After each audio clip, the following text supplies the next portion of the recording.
And we are live! Hi, everyone. Oh, man. I really shouldn't have stayed up late last night. Hi, Wingen! Welcome to the stream! I'm doing well, but I've already had a busy day behind me. I've been looking to upgrade my PC.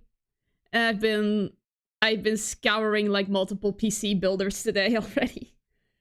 Oh man. K-Fan Gamer 12, welcome to the stream. I hope you guys have been doing well too, because today is the final case of Apollo Justice. We're not gonna play the whole thing because final cases tend to be quite long, but we for sure are gonna finish it on Sunday, hopefully. Hopefully. PC upgrade is wild stuff. So many options and it's just numbers and random letters. Can't it just name their stuff good, better, and best? No. Don't call it good, better, and best. They call it cheap, moderate, and expensive. That's what they should call it. Sheesh. Doing well. Became an action. Oh my gosh. Congratulations. Oh my gosh. Hope hope everything went well. Hope the baby's healthy and stuff. The miracle of life, man. Ah, man. I need to stay awake for this one. Luckily, I've managed to grab a snack or two, if I ever manage to, like, go down in flames. But, yeah, no, that's not gonna happen.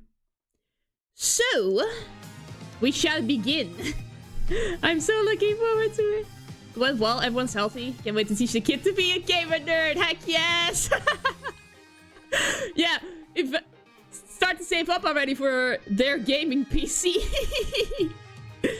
Because trust me, they are not getting cheaper these days. Oh my gosh. But I went with the expectation that I will be using this one for like the next 10 to 20 years, so a bit more money invested isn't that much of a problem, but my wallet still cries about the thought of it. But I am getting closer to the purchase. Well, anyway, we shall begin. Will we finally be told what happened 7 years ago? I hope so. Here we go. Turnabout succession. And that is the whole truth of this case.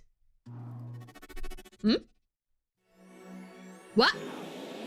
What? Where are we? What?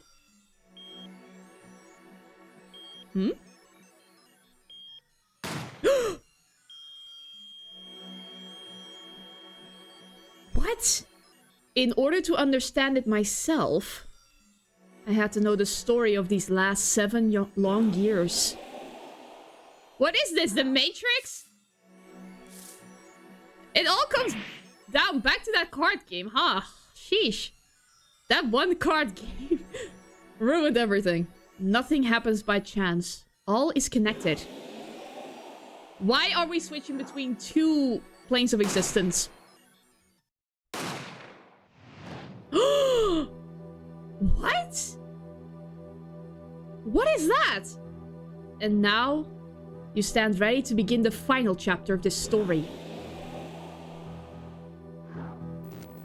Oh no! Is there another death at the courtroom? No! Oh god! I'm still traumatized from the last one, please! Will the defendant be found guilty or innocent? The decision is yours. But...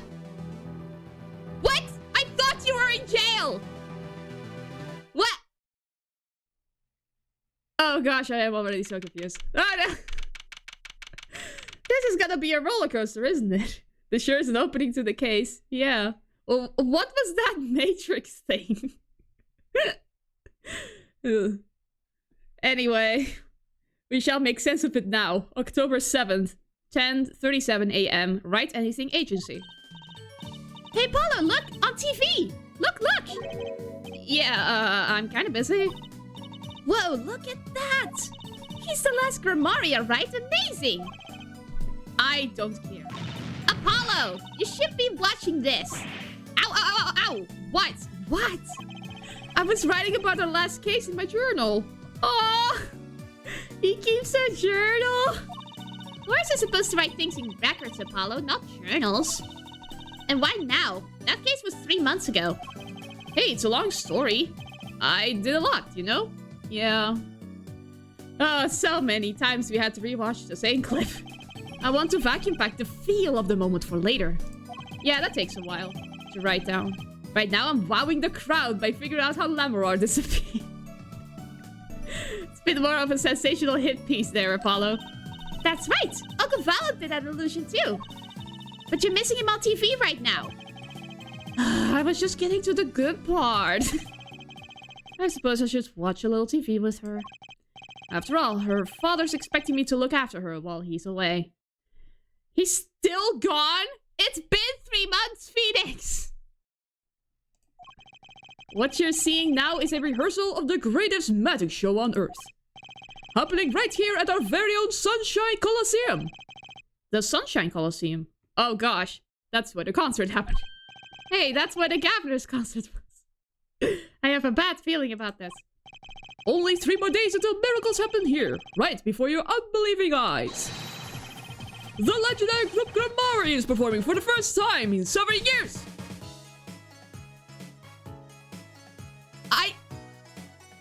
Are you guys seeing this? Like, that's Valent. That's fine, but...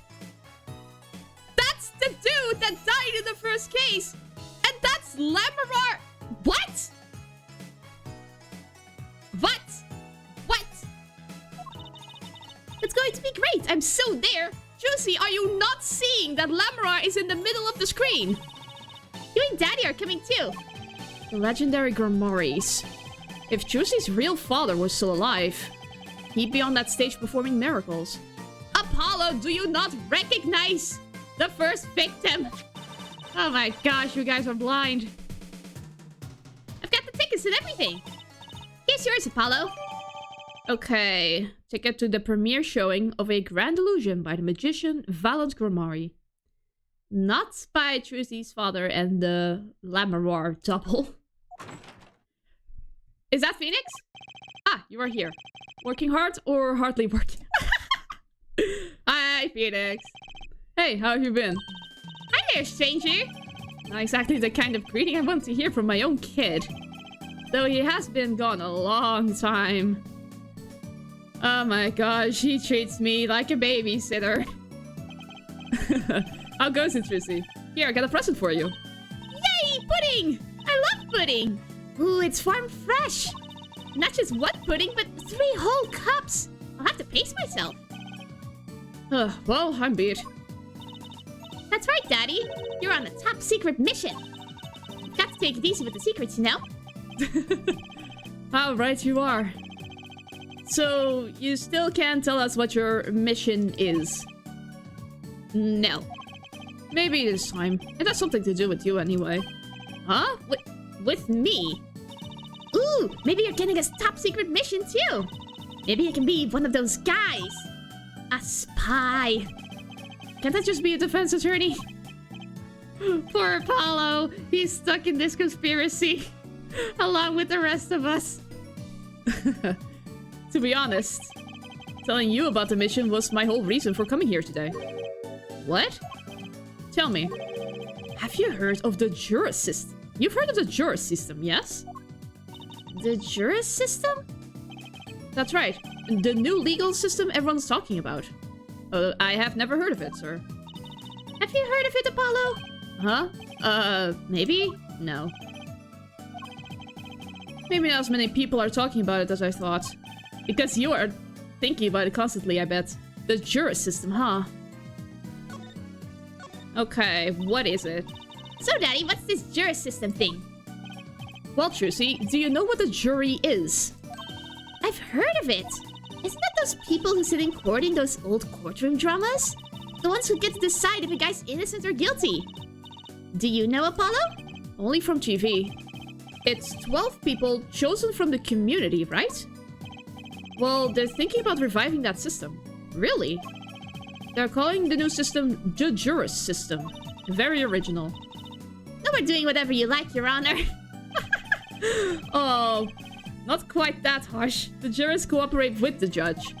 They help analyze the case from different angles. Ah, and there will be only 6 of them under the current proposal, right? Wow, you know your stuff, Apollo! Their findings directly affect the verdict. Hopefully, people will start taking the courts a little more seriously now. I feel like I'm on some kind of educational TV show. Starring Dr. Wright. Dr. Wright, his assistant Trucy. And mascot Apollo, the perfect... How dare you! I am not the mascot! Mascot, hey! Oh my gosh.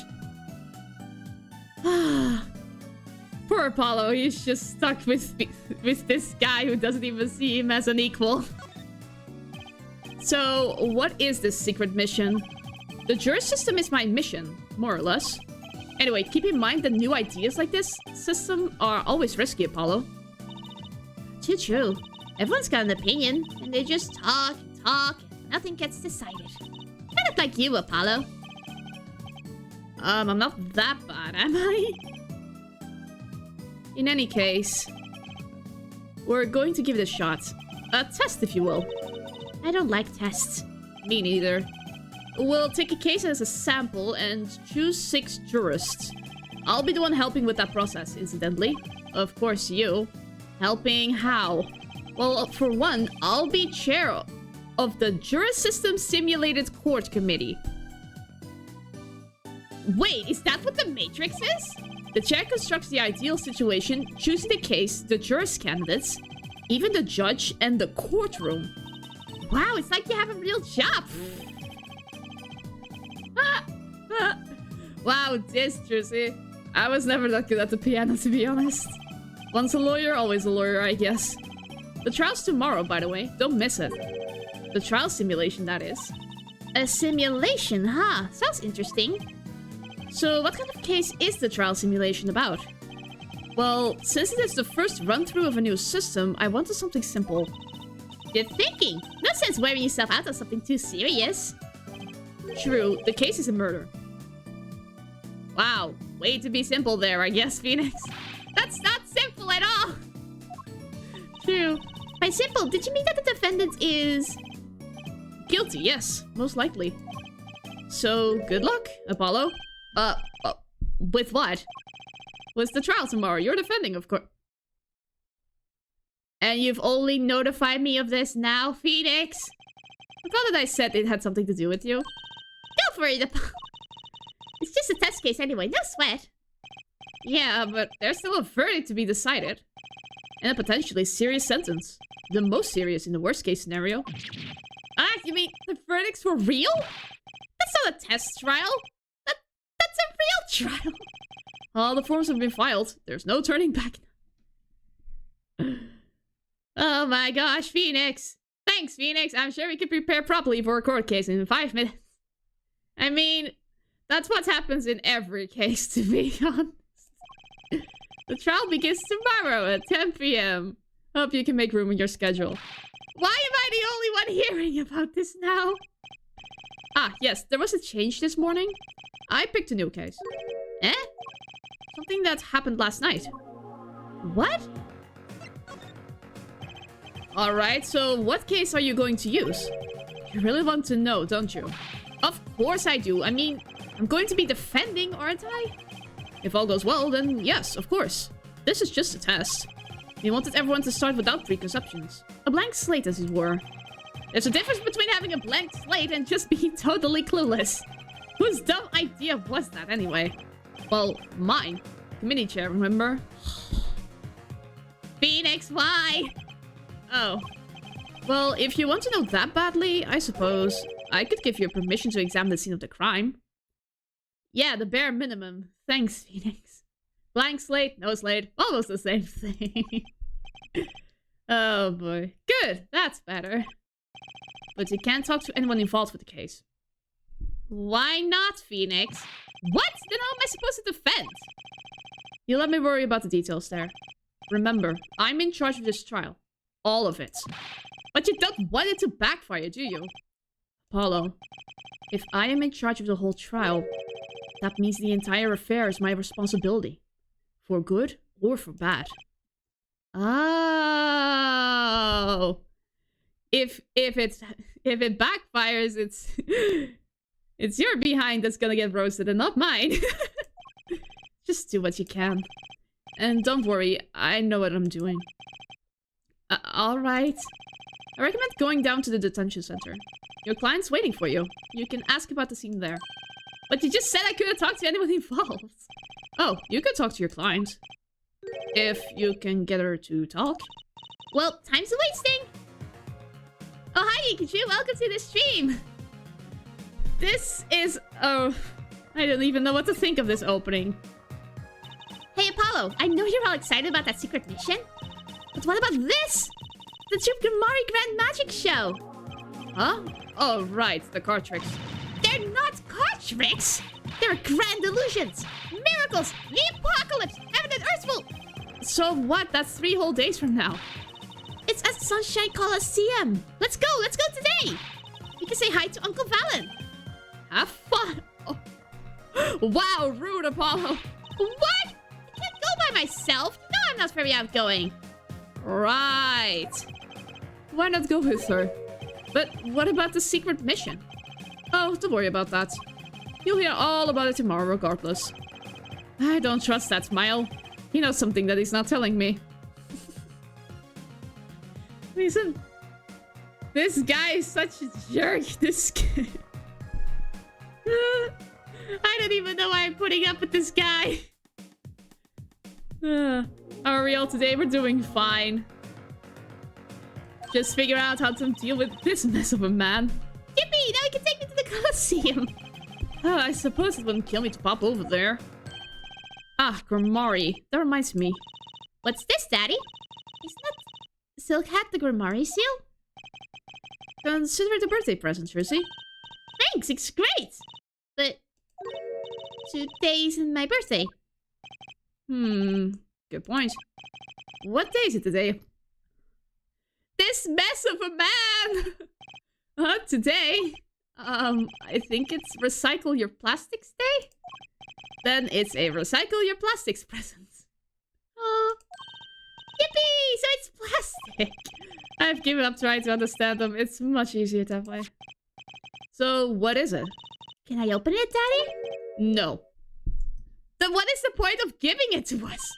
Huh? You'll need that envelope someday. Someday soon. Don't open it until then. Why not? Well, why didn't you just hold on to it until then? Because that would be the logical thing to do. This man. An envelope about the Grimaris, huh? I'm doing well, helping my little sis move to her new home. Busy but having time for this streaming, you. Let Phoenix be in charge of anything. I don't know. Wasn't he expelled? Why did they decide to give like this huge responsibility to him? Like, how did he manage that? How did he get back into the courtroom that quickly? I see everyone is doing well these days. Meanwhile, I'm struggling with my finances. The struggles of buying a new PC. It's an investment, but a good one. October 7th, Detention Center Visitors Room. That's 20 minutes we've been waiting here. 20 minutes? Maybe I should complain? I'm sure that guard has better things to do than stand there pretending he doesn't see us. You know, the minute we get angry, the client will show. It always works that way. Like shouting, "Ooh, waiter!" And they're standing right behind you? Oh, God! Is our client going to be much longer? What are you talking about? Haven't you already started the meeting yet? Huh? Oh! Ah! Oh no, she's shy. Where did you come from? Well, anyway, please, have a seat. Oh my gosh, she looks so shy. I'm nervous, Apollo. It's the silence. It builds suspense. Why don't you do something, Trucy? You're a magician, aren't you? That's right. Okay. Mr. Hat to the rescue! I'm the amazing Mr. Hat!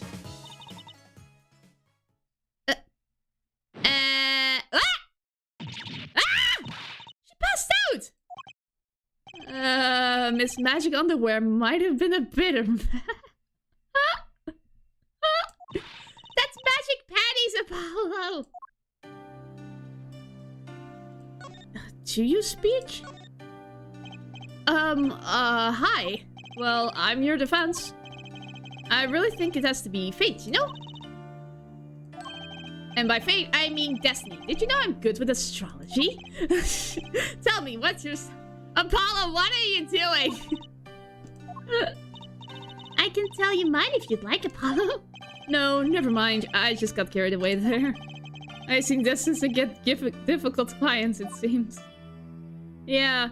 First, it was just a shady dude that had no past. Second was just a gangster that wanted to be declared guilty. The third was a kid who didn't speak English or claimed to not speak English. And now it's a girl who just will never talk. So what's your name? Oh, right. I'm supposed to introduce myself first. I'm Apollo. Apollo Justice. Did I miss a lot at the start? No, not really. You just missed the first, like, intro conversation, but that's about it. And I'm Juicy Right. I know. This is getting nowhere fast. Hey, I know. Maybe you can tell us what happened? I'm your defense attorney, after all. Anything out of the ordinary happened lately? Well, the other day, this tourist from out of town stopped to ask me directions. Later, Trucy. I feel like I need to ask directions myself here. Well, that was fruitless. Though I think I understand despair a little better now. Wow! You did good, Apollo. Hmm? What is that? Look, she's doing her nails. What? Are nails more important than the fence? Is that it? Let's go, Trucy. Excuse me. Wait! She spoke! Could you read this? Sure? I feel like a teenager on the first date. And this is the love letter we passed from desk to desk. Apollo! Stop looking so wistful and read it, Apollo. It's a business card with a name and an address. The name is Vera Misham. The address is for Drew's studio. Defendant's business card. The address for Drew's studio is on the front. And you're giving me this card because... She's not gonna answer.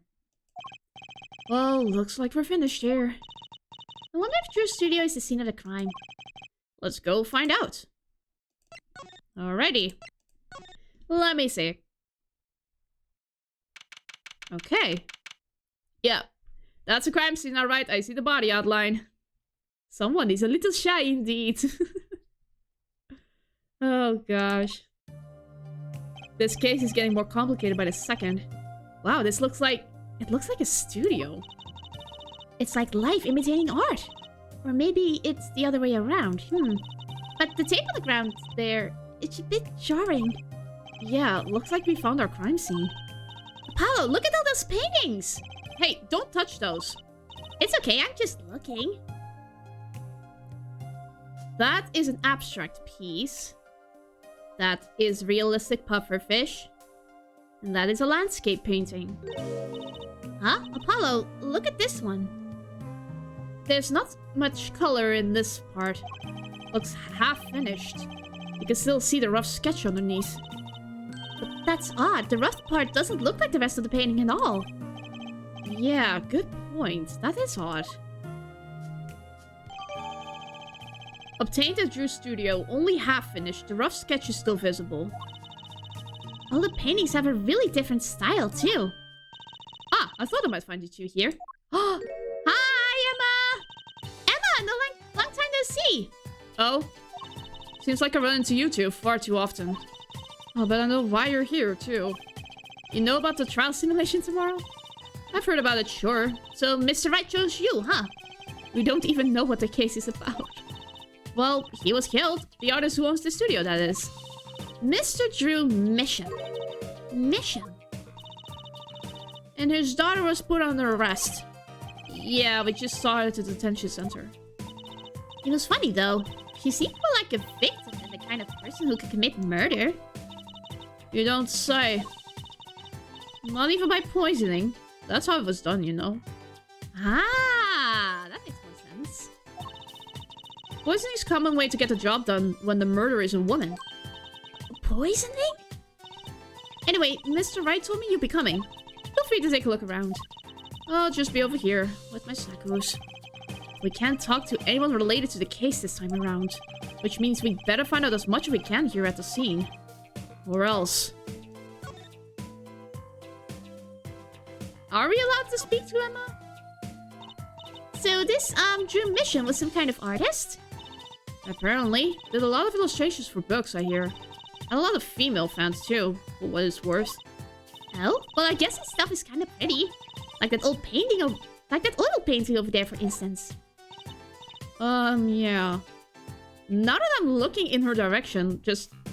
There's another painting behind the bookcase. That was one of his illustrations, actually. Huh? So it was a standalone painting or something? Is that what she means? He was on our bird mission. I hadn't shown his face to anyone until the end. What do you mean to anyone? He was always locked up here in the studio, apparently. His only connection to the outside world was through letters he put in that letterbox there. Letters? Do people still write letters? What do you mean, Apollo? I mean, when was the last time you wrote a real letter? Actually, that is a really good question. When was the last time I actually wrote a letter? Everything I do now is by email or by text. Ah, the world has evolved. Don't most people use email and stuff these days? Not Mr. Mission. Couldn't stand technology, it seems. He did everything by mail. Maybe he thought that way was more artistic, you know? Through Mission's contact with the outside world, it's empty. In any case, the only person besides him allowed in here was his daughter, Vera. Oh, you mean the killer? The suspect, please. We took some fingerprints, of course. The only ones found in the room were Mr. Mission's and Vera's, basically. Basically? Actually, last night, Mr. Mission gave an interview to a reporter for the first time. It happened during the interview, apparently. His first interview ever? Could you tell us a bit more about what happened the night of the murder? Like I said, last night was the first time someone from the outside came into this studio. I guess mysterious painters who never go outside make for good articles. And it just so happened that he died the night of his first interview. Okay. At around 9 PM every night, Vera always made him a cup of coffee. Last night, he drank his usual coffee and suddenly became violently ill. And died? She poisoned him on the night of his interview? Wouldn't the reporter see? He wasn't near Mr. Mission when she brought her father his coffee. He was checking out some equipment in the back of the room. Supposedly, that's why she didn't notice he was there. It was a reporter who called the police, in fact. Wait, but why is she the suspect? If anyone's suspicious, it's the reporter. Yet the reporter never got near Mr. Mission's coffee. Even Vera acknowledges that. Regardless, I want to know more about this reporter. 9 PM coffee, living the good life. Clearly someone who works better at night, I see. Tea only for me, preferably green tea. Yeah, I drink tea too, but like... Black forest fruit tea, that's my go-to. I like them sweet. So this woman Vera, she's Mr. Mission's daughter, right? Yep, a real sickly girl, ever since she was little. Hardly ever went outside. She did kind of give off a withdrawn sort of aura. She was homeschooled by her father, apparently. It was quite a scene when they took her to the detention center. She was screaming about how she'd die if they took her outside. That does sound like a scene. In the end, she agreed to leave if she was allowed her good luck charm for company. Her good luck charm? Apparently, she has this charm that magically gives her the courage to go outside. Why can't I ever get a normal client? But why would the shutting daughter kill her own dad? Don't look at me. So, about the poison. It was found to be in his coffee, right? No, not precisely. Not precisely? What does that mean? It means see for yourself, I think. Okay. Then let's examine this cup of coffee. Ah, that's the victim's coffee mug. Aha! So the poison was in here! This is my first time seeing a real poison mug of coffee! I would hope so. Poisoned coffee? Not exactly, actually. What do you mean?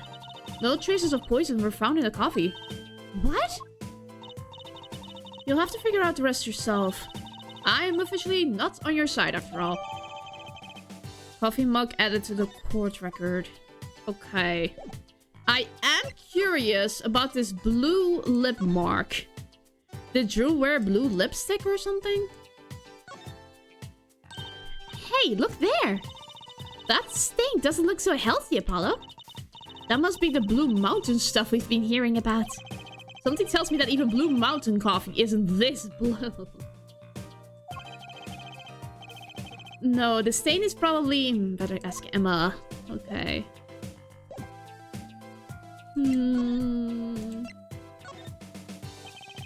I bet Emma could help us out here.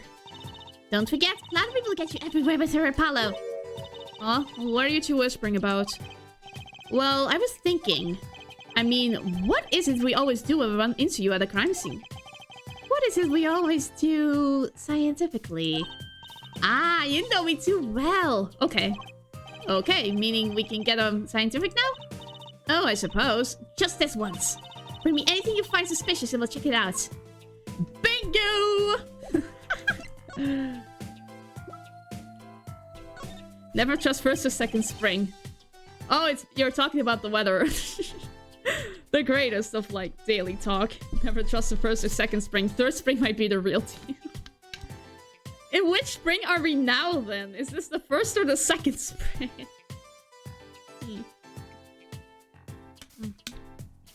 Sorry, I just took a sip of water.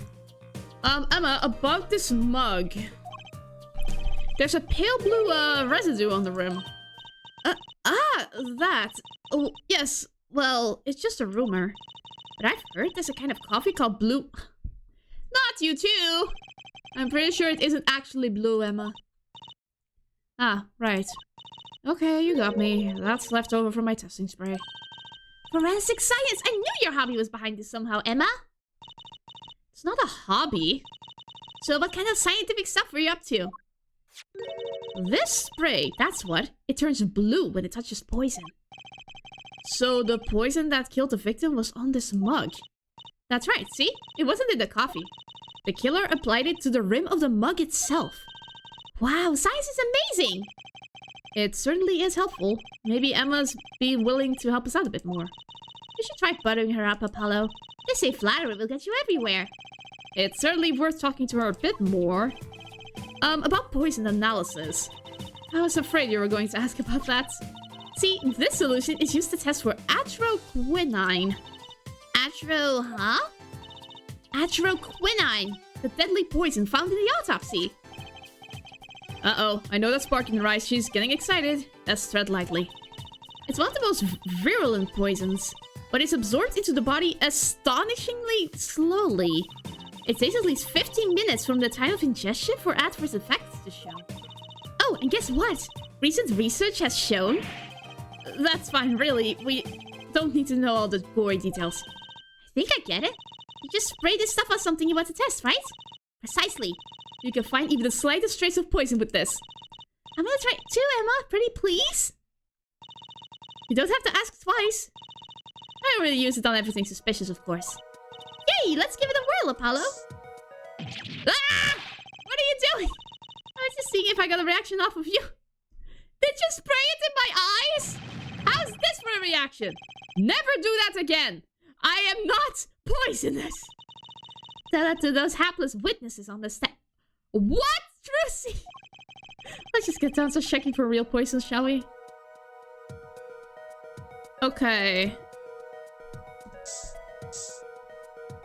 Mailbox.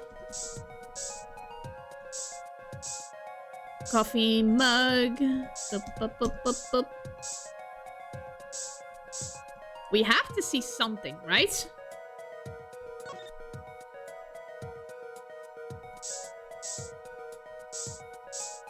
Maybe the microscope?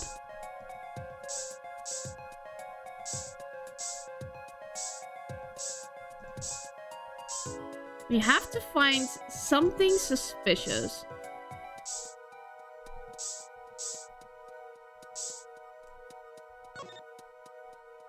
What haven't I sprayed yet?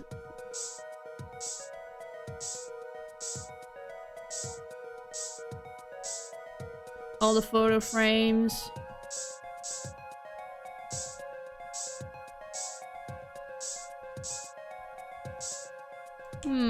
I don't think there's anything suspicious here.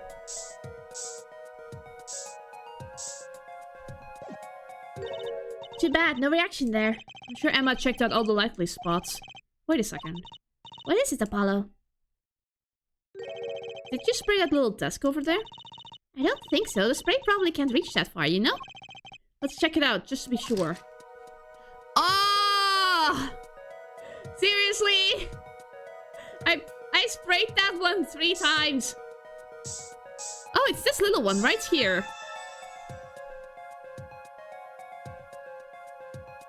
Okay. Why is... Ah! A reaction, Apollo! Where? Where?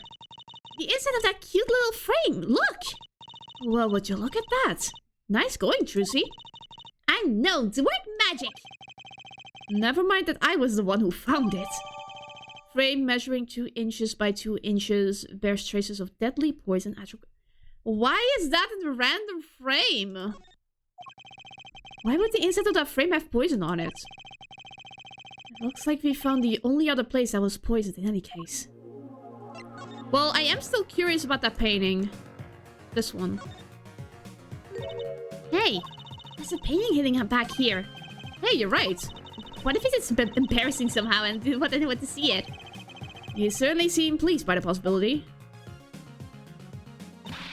Huh? It's so normal. That's hardly ever something to get mad about. Did I see that painting before? Huh? What is it, Apollo? Well, doesn't this painting look like... Never mind. I'd better get a professional opinion on this. Found at Drew's studio, notable from the large plum in the background. Speaking of professional... Oh, Emma, I was wondering about this painting here. Ah! That one? What about it? What about it? Yeah, what about it, Apollo? Take a closer look at it, both of you. Now look at this one. Yeah. This is the 3rd painting he was working on.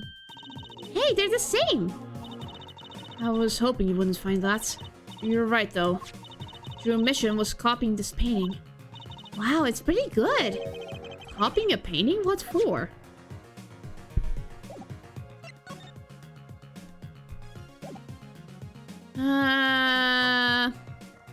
Maybe show this one?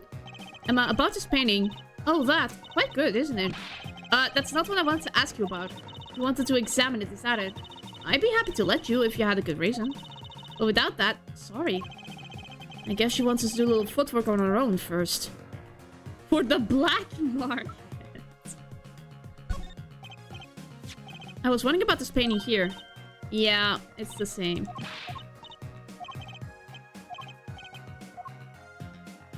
Yeah, it's the same one.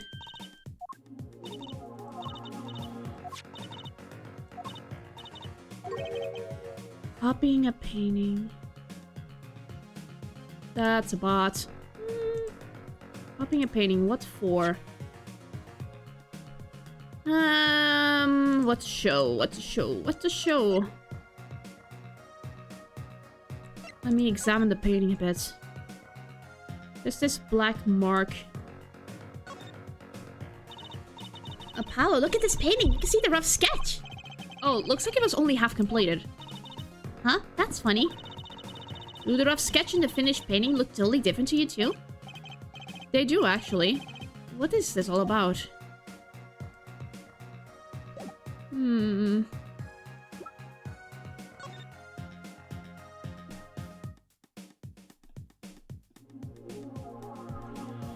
A peach. Hey, Apollo, this painting, I know it. Huh? Really? Hi, Hunter. Welcome to the stream.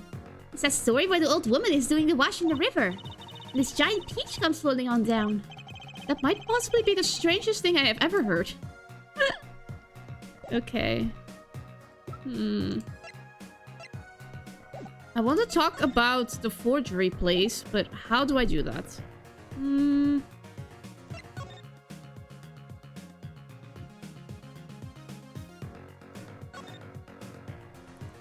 Let's take a closer look. Why are two of the paintings identical?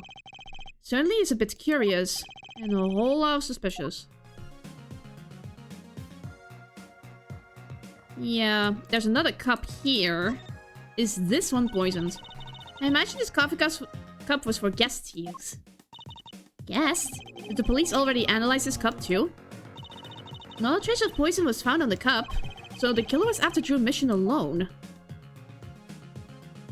Okay, mailbox. That letterbox looks funny sitting inside a room like this. Let's take a look. Empty. The other half of that letterbox is actually connected to the outside of the studio. Ah, I see. Mr. Mission would put his letters in there, and the postman who took them away. Impressive that someone still writes letters in this day and age. Or wrote, rather. Guess I'm in trouble as I prefer a big mug rather than a small cup. Oh no! You could be next, Wigan. Yeah, I prefer small cups personally. I don't know why. Body outline. Apollo, that's where the body was. That's the spot where Mr. Drew Mission passed away. He put the coffee mug to his lips in the next moment. There's quite a bit of paint on the ground. See that half-painted painting there? He must have been working on that right up till the moment he died. Wow, a true artist to the end. Maybe you started a year ago and was procrastinating. That's also true. Oh my gosh, can I talk about the painting, please?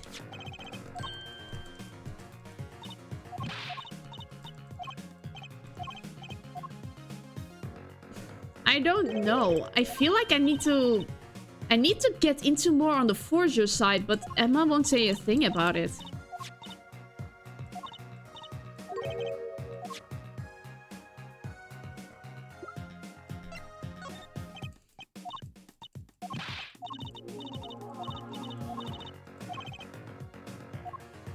Footwork on our own. Huh. How's that? Quite good, isn't it? Oh my gosh.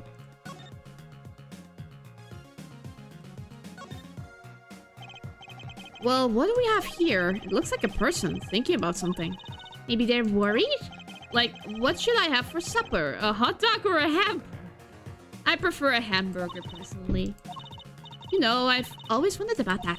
Why is there supper and dinner? Are they different meals of the same thing? Maybe that's what this person's thinking about. I don't think so.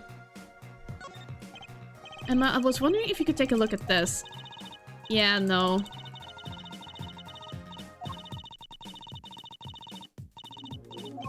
So, I knew she'd get around to science.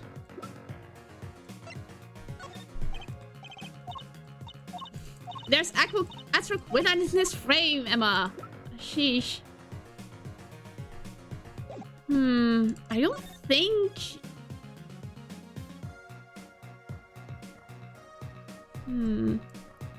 Mini hints go to the... Yeah, we haven't examined the right yet. Let's take a close look at this desk. There we go. So this is Drew's mission. And this little girl must be Vera. Yes, I took that some years ago. They look close. A happy little family. Until you arrested his daughter. Ah! Look, I was personally against that, okay? She just didn't seem very suspicious, scientifically speaking. Uh-huh, right. The little frame. I wonder why there's poison on this tiny frame. Very strange indeed. Wait, I know. Bet if it was poisoned from the time he bought it. Haven't you heard about some kinds of green paints being toxic? I don't think they sell that kind anymore. And the poison was atroquinone anyway. A tiny, mysterious poisoned frame. Books. Is this a journal? Wow, talk about a clue. Let's read it. What is it, Apollo? He didn't write the name of the killer, did he? It's new. He didn't write a single line? You had me going for a while there. Out of all the paintings in the room, don't eat... Why would you eat paintings, Wingen? Oh my gosh. Quill pen. Hey, Apollo, what's this feather thing? Isn't it a pen? Like an old-fashioned quill pen. But it doesn't have a pointy end. That was most likely for sweeping detritus off the desk. Wow, you sure know a lot, Emma. Bold and scientific. That's my motto. Exactly. What about that was bold and scientific?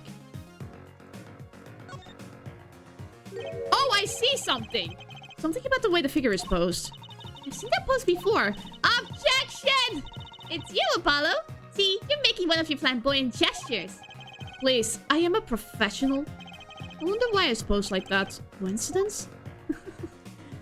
I see this. This envelope has been opened and resealed. Oh, I know how to do that. You take a pot of boiling water and hold the envelope up to the steam. The glue melts and it opens. Cool, huh? Whoever did this wasn't so delicate. You're right. Looks like they just ripped it open and stuck it back together. Huh? The postmark on this letter is from 7 years ago? Why would someone open a letter then seal it again? I better hang on to this. Okay. Maybe I show that to Emma. Emma, about this. Oh, that. Yes, why, that's a bright red envelope. She sure is jumpy. Someone opened this, didn't they? My lips are sealed. Your lips are sealed? That's a first.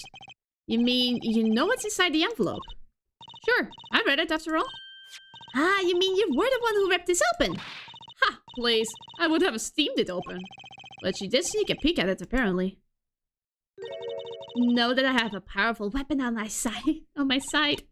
Weapon? Yes, the use of tools.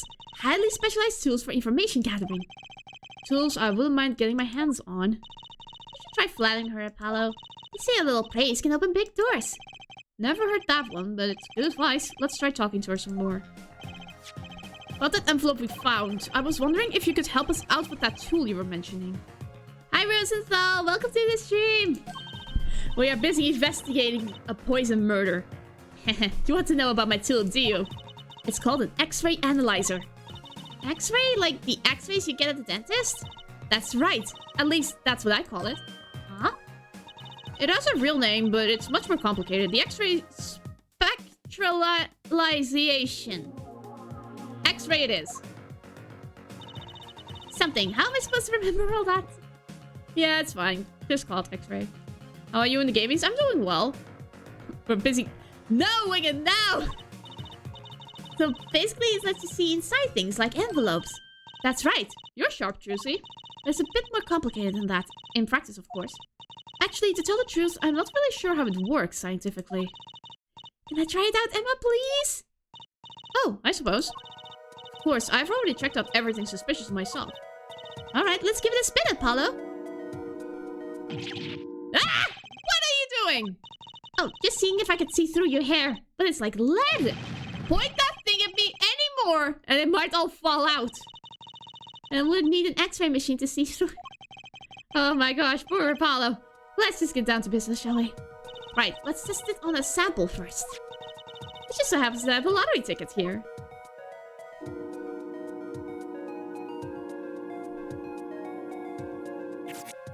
scanning. You set the sample in the device like so. I don't see anything. Patience, there's no need to get all antsy. Look at the right side of the screen. That's the layer view of the envelope. Layer view? You've got to set the display to the outside of the envelope now, see? Actually, it's quicker to just give it a try. Turn that dial there with the arrows for me, would you? Oh, I see. That's right. That's how you choose what depth you want to scan. Hey, I got something. See? That's how you can read the letters on the tickets inside.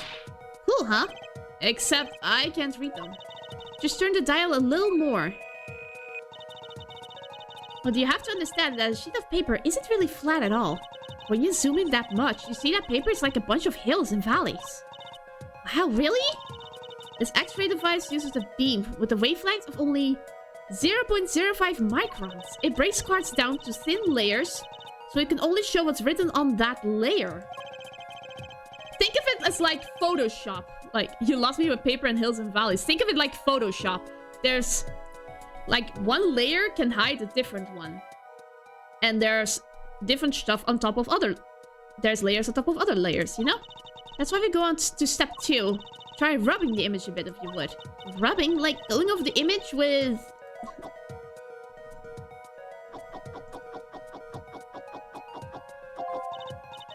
There, that fixes the image on the screen. Now turn the dial again, just a little. Good, now you can rub this image to fix it too. Hey, I get it. Oh, okay. It's like pencil markings. Exactly, not bad. Neat, let's do some more.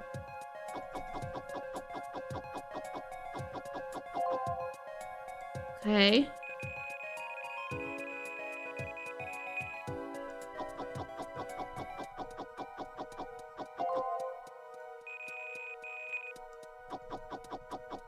There we go. A bit more.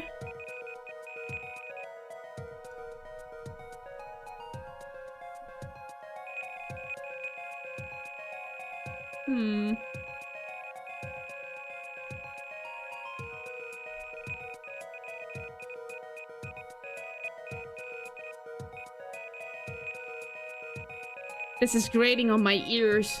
There we go. That's the last one. There we go. There we go. Okay, let's print this one out. Big winner! Woohoo! I'm a big winner! See? This is a true hidden power of my weapon. Neat, huh? Let's try it out on the real thing, shall we? Okay. Now that's a thick layer of an envelope.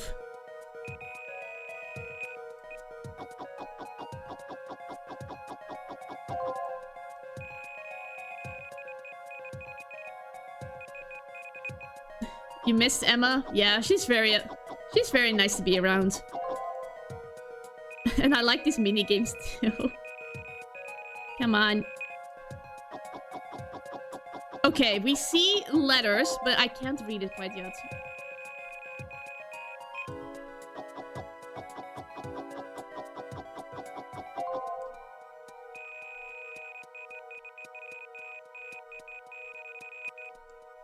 There we go. Now I can read it.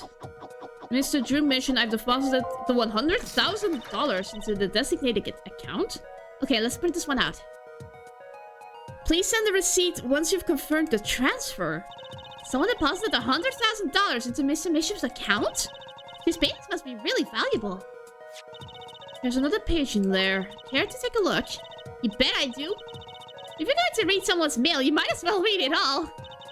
He goes with the second page then. That's quite a bit of money indeed. You can pay like, you can buy like 25. You can buy like 25 top of the letters gaming PCs there. Or is like a top gaming PC around 10,000 or like 5,000? Maybe the top ones are 10,000, so like 10 gaming PCs. I've looked it up and like the most expensive graphics card on the market is like above $2,000. Obviously, I'm not going to go for that one when I actually upgrade.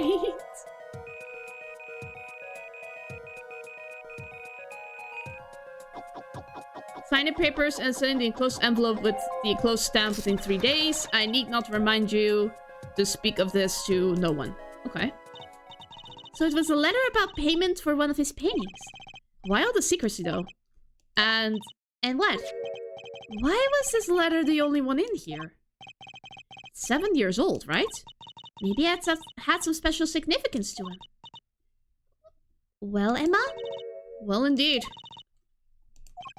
She knows something she's not telling us. Looks like she's keeping mum about it. Contains 2 sheets of writing paper. So, Emma, I was wondering, what's the story about this reporter that came here for a story the night of the crime? I'm afraid I can't tell you because he's going to be a witness tomorrow, I hear. I thought so. I'll never forget that face, but what was his name? Oh, right. Brushel. Brushel? He's after a scoop to sell to the papers. So a reporter comes for an interview with the painter. His first interview ever, and that night he's killed. Seems strange to you? Really strange. It does raise a few questions. I'd like to speak with this reporter if I could. Well, I hear he's on the beat today too. He said something about covering a magician? Oh, perfect! Magician. Well, if it's not Trucy, that leaves only one other person. It wasn't Valent Grimari by any chance, was it? Yeah, something like that.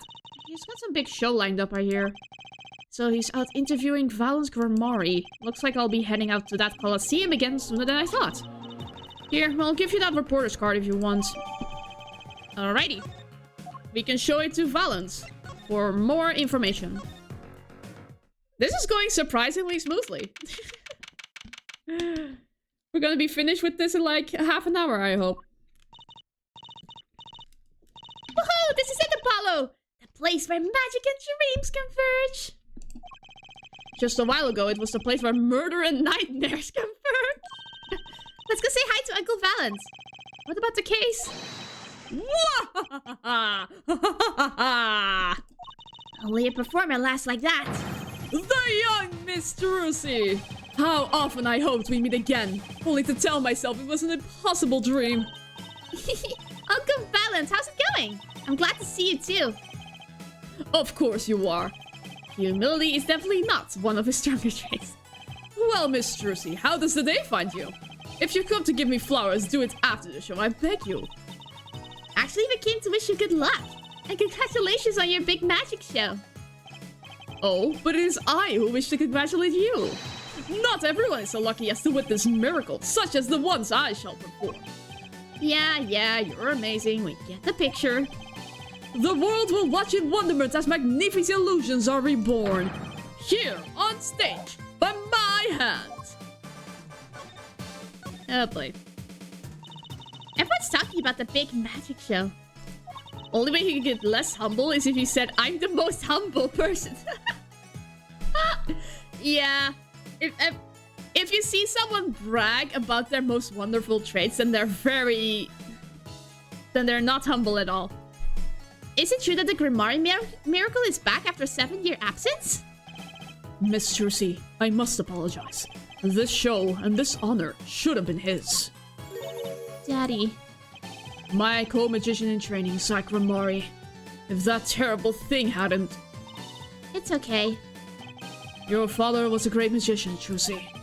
If he were alive, then I, Valent Grimari, would have been proud to stand up on this stage as his assistant. Thanks, Uncle Valent. You know, I'm happy you're doing this show. To think, we get to see the Grand Magnificent Illusions again. She really is looking forward to this, isn't she? Magnific Grimari. My mentor, the magnificent Magnific Grimari, was a true deity among magicians. A creator god who gave birth to magic and illusions that divide our very imaginations. I was so little when I last saw one, but I still remember his shows. He did wheelies in a sports car through the air above the audience, and then sped off to outer space, faster than the speed of sound. I'm guessing that memory was a bit embellished. For 7 long years, the world has been waiting for a miracle to match his. As heir to the Grimari Troupe's secrets, it falls to me to provide one. It is my god-given destiny. Yes, you! Nameless face who speaks for the nameless masses. How can I help you? Why doesn't Apollo ever get a break? If the world was waiting, why did you hold up for 7 long years? It appears the lad is uninformed. Perhaps you have heard of the magic known as law, which governs our land? I have, though I'm not sure it qualifies as magic. The performance of Magnifi's miracle was impossible. A certain law prevented it for 7 years, but no more. 7 years, that phrase sure likes to pop up, doesn't it? And why was that? A little matter called performance rights, Miss Trucy. Performance rights? Can you tell us about these performance rights? Magnifi's magic relied on an incredibly innovative idea. A trick, if you will. That trick was considered his property, and as such, was protected by property laws. Intellectual property, maybe? Magnifi knew this and bequeathed it in his will. To one person. You mean him? Yes. Miss Trucy, it was your father. Zach Grimari was the inheritor of the Grimari miracle. Daddy. Yet, as you all know, he is gone. He disappeared suddenly 7 years ago. I think I see where this story is going. Once a person is classified missing for a certain period of time, they're considered legally deceased, correct? In all absoluteness, those rolled-up sleeves conceal your competence well, young man. That certain period of time of which you speak is 7 years. Ah. Yes, Miss Trucy. Though it pains me to say it. This past spring, April to be precise, was the time. Your father was legally declared deceased. In the absence of a formal will, the secrets of our mighty mentor Magnifi passed to me. This was, in fact, stipulated in the will by Magnifi himself. Is that how it works, Apollo? Yeah, it's called death in absentia. He's declared missing permanently. Daddy. I know, I think I know what happened to him. So, what about the journalist? So, a journalist was here on a story. All eyes in the universe are upon my stage. All pens seek to commit its mysteries to paper. His name was Brushel. Brushel. I think he remembers him. He doesn't look too happy about it. Brushel, that cloying smell of mint when he smiles, yes. Sheesh. Could you tell us more about him? What did he want?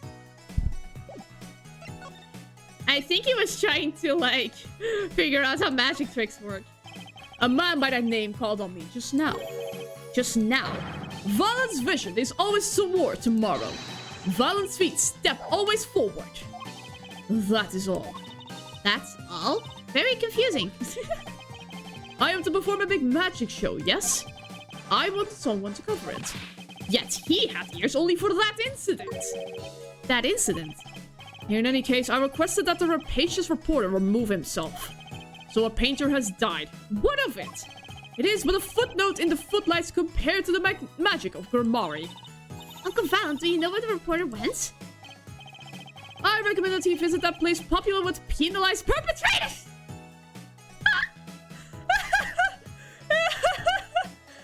He just said, like, yeah, dude, go to jail. The detention center? He was a rude individual. Might I see that card? Sure. He would tear apart my respectability. I will tear apart him. Ooh, here it comes, Apollo. Uncle Valen's big magic trick. Is he going to fix the card? Not sure that qualifies as big magic. No. What happened to the big magic? It is not more miraculous for it to stay ripped. He must have really not liked that journalist. Yikes. But speaking of Grimari, can I show this to him? I was wondering if you could tell me about this. Aha, why, that bears the Grimari seal. Uncle Valen, is something wrong? I think I made a mistake. Trucy, where did you get this? Daddy gave it to me? Your daddy? My partner Zach. No, my other daddy, Phoenix Wright. Why now? Why would your Lord Daddy... Lord Daddy? That's kind of stretching the whole arcade thing a bit. This signature upon the back, do you recognize it? That belongs to none other than Zach Ramori. What? Daddy signed this? Might I be so bold as to open it? No! I'm sorry, but I can't let you do that. What's in this envelope, I wonder? Now, the time has come when I must return to make my prestidigitation preparations. By your leave, Miss Trucy. Thanks, Uncle Valance. 3 days from now, make ready for a miracle. And he walked away normally. What do you think that journalist was after? And why did Valance react like that with this envelope? I think it's time to pay the detention center another visit. Okay, Dee. Okay. Lord Phoenix of... Oh, okay. That would be his nickname. Oh my gosh. Hi, Phoenix. I showed this to Uncle Valance. Hi, detention center. Where's the journalist? I have a feeling I will have to give him a quirky voice. I think I hear what you're saying. We're all doing it for the money, end quote. No, not at all. Looks like someone's already meeting here. Maybe that reporter? He nodded yes. Hey there, how you doing? Who might you be? Oh, sorry, we didn't know someone was already here. I'm Apollo Justice, attorney at law. Talk about the nervous monkey. He keeps jittering. You're Justice, you. You know me? Do I know you? Of course I know you. Stares down witnesses on stand to the spill beans, end quote. That's not true. He nods as if though it is true. What's he writing? Why does it have to be on his arm? Are you a reporter by any chance? Woo, you're Trucy. Am I famous? Oh yeah. Trucy writes hates carrying a bag. Puts everything she owns in her panties and... Oh my god! That's so not true! Oh my god, this man is a gossip journalist. Oh no, he's from the paparazzi. He's nodding in agreement with me, so he is from the paparazzi. When you look old and young at the same time. He does! Just hold on to your breeches there. I'll wrap up this interview in a jiffy. Interview? So, guard, I think I know what's going on here. Guarding rooms is my life. What else could I possibly need? End quote. No! How many times do I have to tell you this? Look, I've got work to do. You deal with him. Did you come here to interview the guard? Ooh wee, what a pickle. Accused wouldn't talk. Had to interview someone or go plump crazy, end quote. Oh my god! I should have guessed! You've been harassing this poor girl? Where's my manners? Name's Brushel. Spark Brushel. I'm not picky. Journalist just closes eyes, writes, end quote. What's that nauseatingly strong mint smell every time he grins? He has been brushing his teeth for 3 weeks straight. It's even in his breast pocket. Until you've been interviewed by me, you don't know what thrilling is. Wild rum through crossroads of mayhem, madness, end quote. I can see that. He's writing something again. His teeth are made of mint. Well, if he's a reporter, maybe he knows something. Stop jittering! I can't. So, Mr. Brushel, you're a journalist? Ah, me? Look, let me state one thing for the record here. Yes? I'm the interviewer, you understand, yeah? I'm the one asking the questions here, end quote. Okay. For instance, you think a movie director watches movies? Well, I think he probably does. Exactly, I knew you'd understand. Huh? I have no idea what this man is saying. So, the night of the murder, you were at Drew's studio? Who, me? Look, let me state one thing for the record. Yes? I may look calm and collected, but I'm busy. Real busy, always on the road. Journalist always buys one-way tickets, never looks back, end quote. What? I can understand that philosophy, but... You want to know the thing about one-way tickets? Once you use them, they're gone. All because you have to give them to the guy at the airport. True enough. But don't they give normal tickets away too? Exactly! It's the same thing! What is?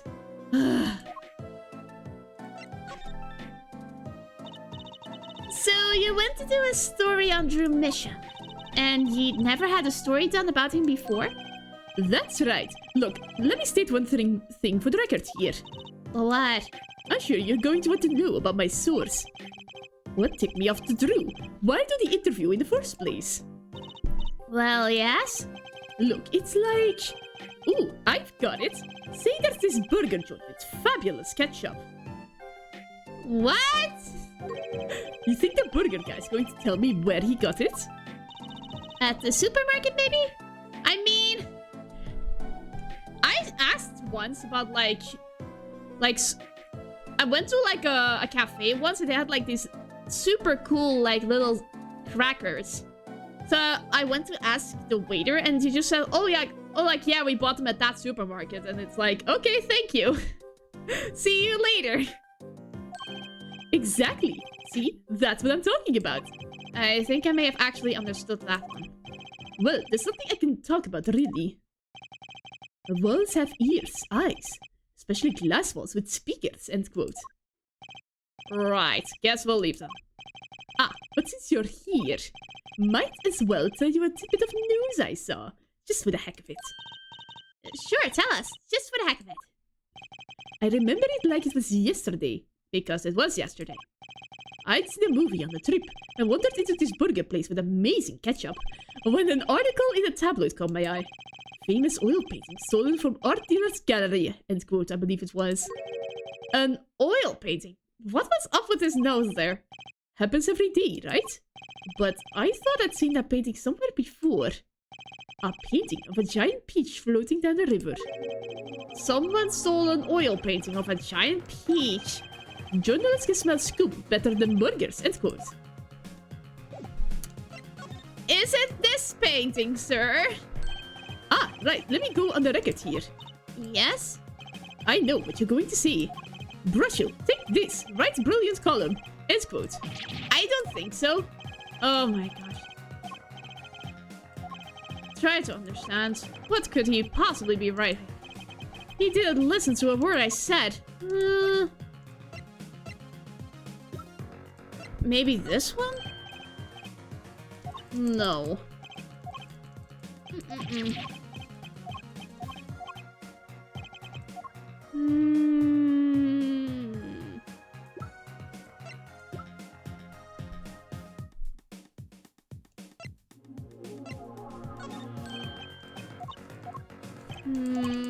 I have no idea what to do with him.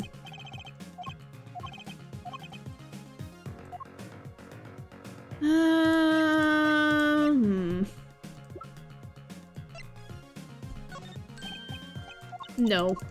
I have no idea what to say to this man.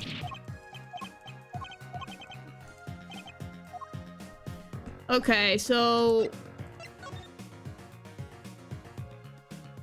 Security camera. You don't have to show him anything. Yeah, but what else can I do?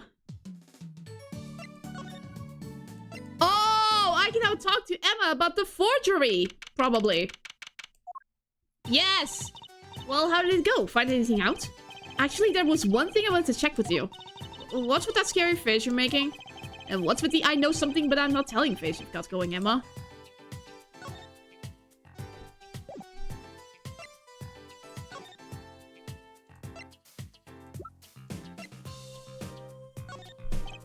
This painting came from behind that dresser.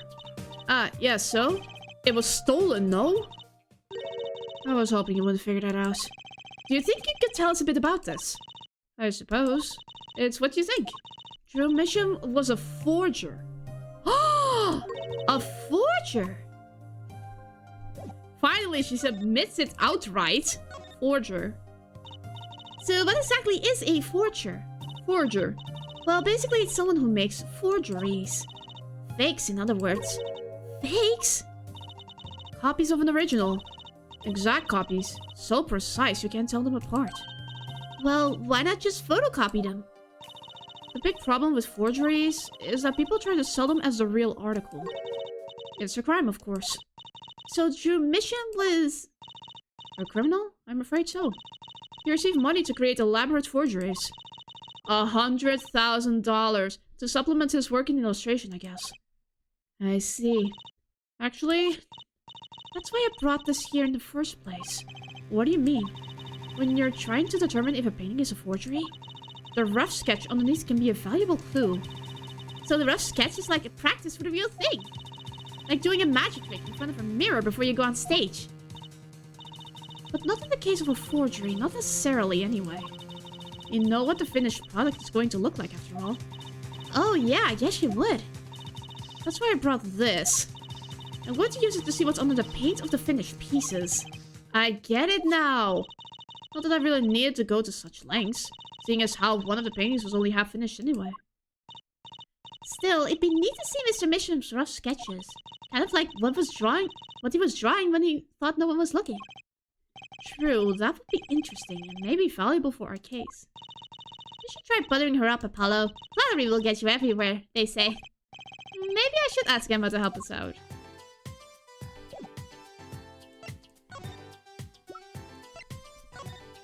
Emma, about this painting from behind the dresser there. Ah, yes. It's what you think. No, I want to examine this one. I kind of wanted to see the rough sketch under this painting. And I was wondering if your tool there might do the trick. Oh, fine, fine. Just this time, though. Let's check it out. Okay. Whoa! What is this?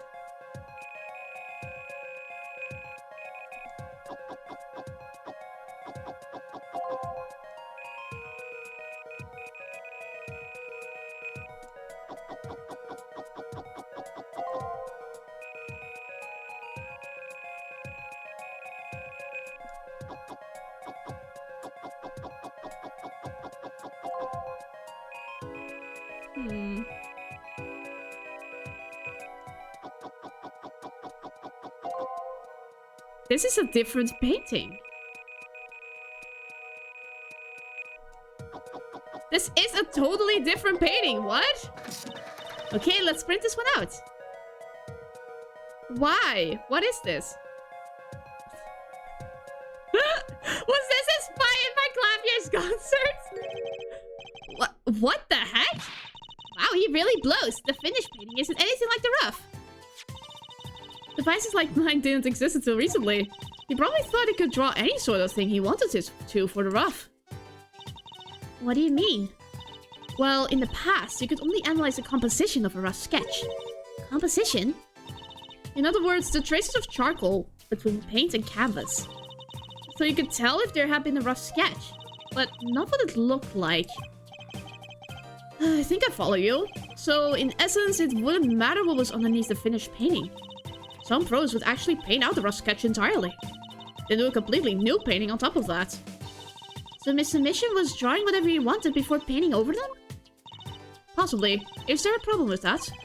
Not particularly, but something about the sketch itself is kind of odd. You're awfully silent all of a sudden, Apollo. You think we can check out the one on the other paintings? Well, sure. You like this detective stuff, don't you? Okay, another painting. This looks like the same one.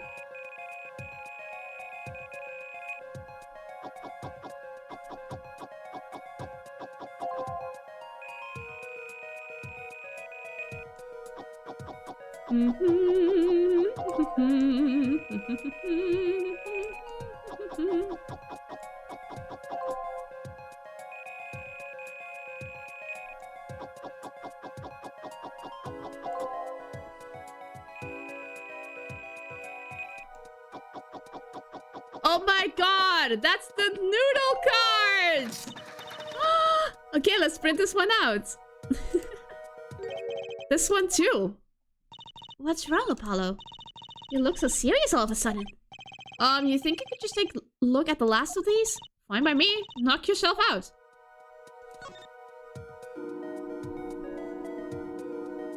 This is actually pretty fun. Okay.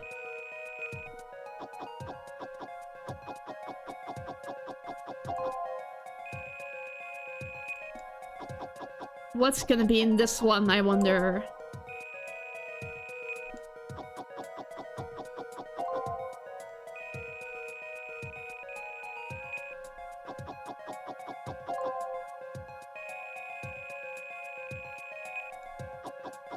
This is so weird.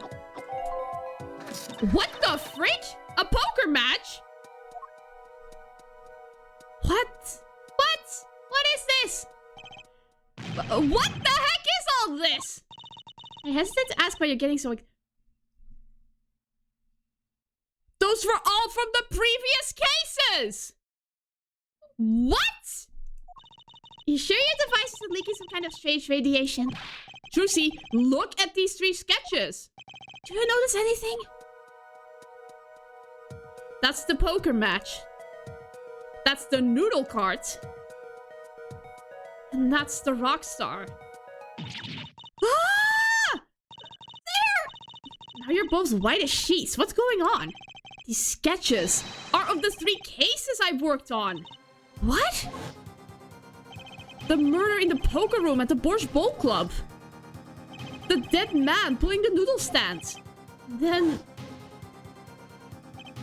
the events that transpired during the Governor's concert.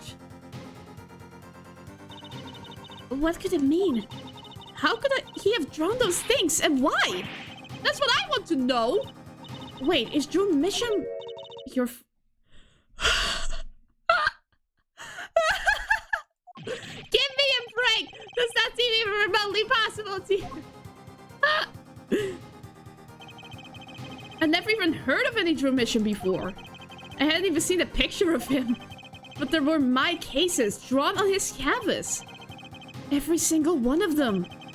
It couldn't have been a coincidence. Just, who was this Drew Mission and what did he have to do with me? I have no idea.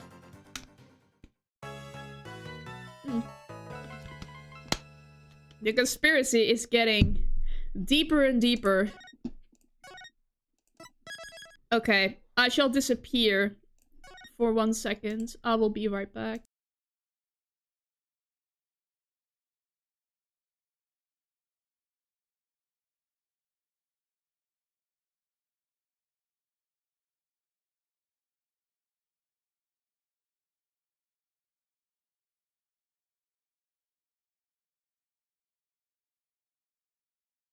One, two, three, and I shall appear. Okay. Let's continue. Yes. Somehow I think this case might be a little longer than a half an hour predicted 25 minutes ago. I mean, it was the investigation. I meant the investigation was going to be finished in half an hour. Normally I get stuck for an extra 15 minutes. Okay. Let's hope this trial will also continue like this. October 8th, 9:48 a.m. District Court Defendant Lobby number 6. Good morning. So you're Vera, right? I'm Trissy. Trissy Wright. That's right with a W. But not right? We're on your side. You can tell us anything. Please. Good morning. She speaks? Not bad, not bad. I think you do better with a little smile, you know? You're so pretty, you need to sell yourself, you know? Trucy, let's take it easy for starters. Oh! Thank you for taking my case. Okay, well, that's a start, I guess. There she goes with the nail polish again. That's great, really. It's so cultured.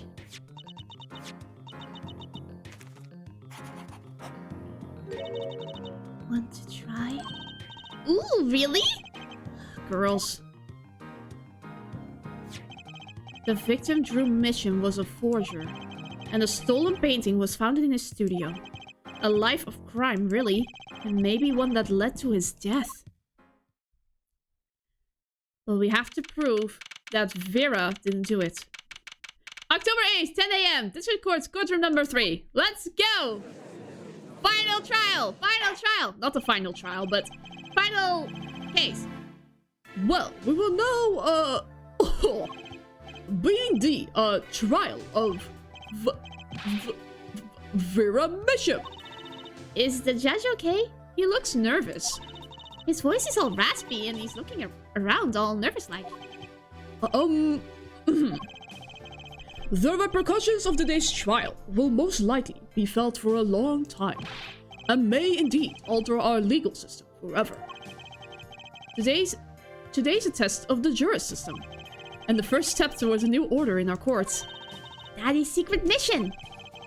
The jurors will function like a jury. It is hoped their inclusion will help the courts to better reflect the people's will. Why aren't there any jurors in the courtroom? 3 closed-circuit cameras watch this courtroom at all times. The jurors have access to everything that transpires. Okay. Jurors, judge well and judge cool. Now see here, Prosecutor Gavin. I was going to say that. My apologies, Herr Judge. Jurors, today, judge today's trial coolly, if you would be so kind.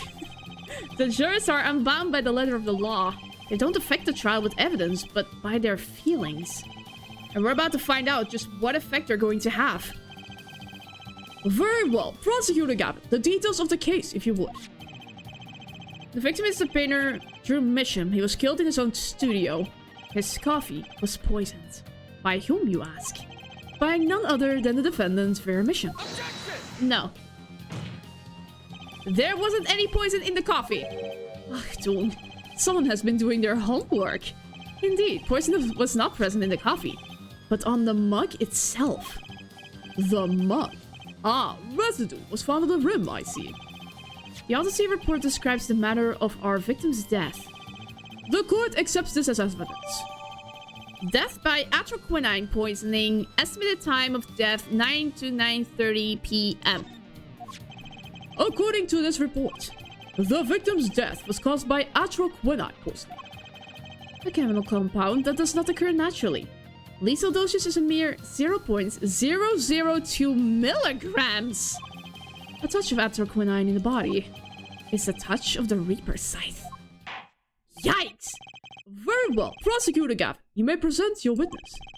I have for you today a simple man for a simple case. A man who witnessed the murder in its entirety. That journalist, no doubt. That's a cool line, Clavier. Yeah, it is. The witness will state his name and occupation.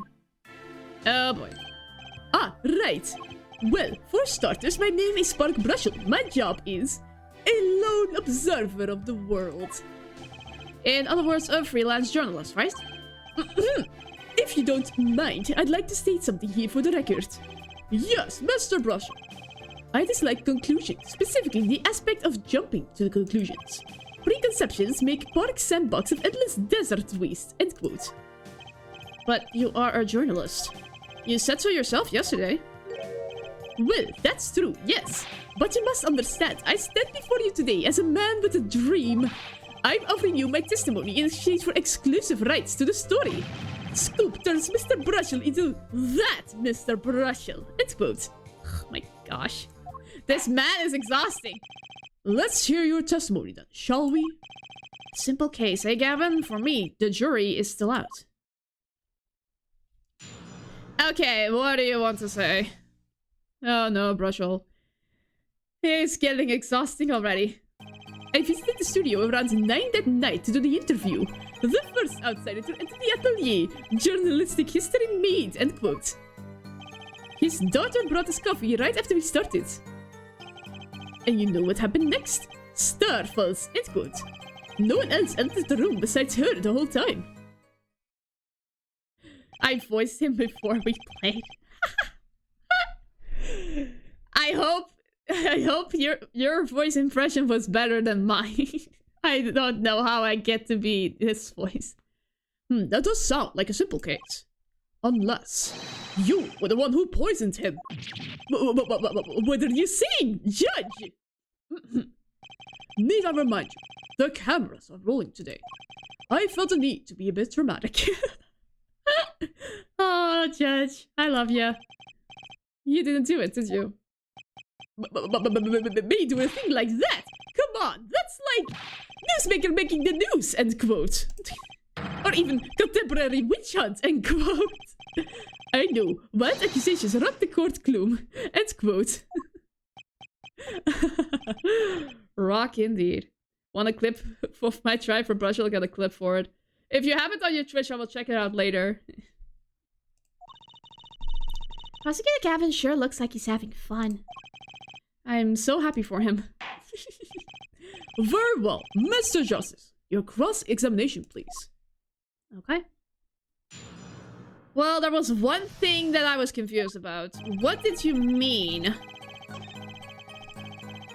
by Starfalls? What is that? What's this about the star falling? Starfalls, huh? It's like an old telegram. Send money over. Zoe, you didn't know. That's like a journalism code word.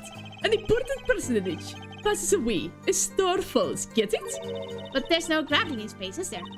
I wouldn't think stars could fall, really. Does this matter? Oh boy, this is good stuff. Good stuff. How about star breaks? Nah, Lex punch.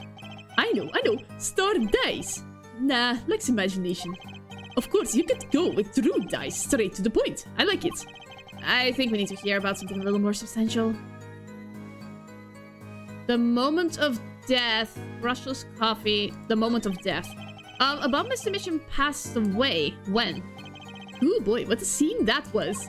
He puts his coffee mug down with a crash, right?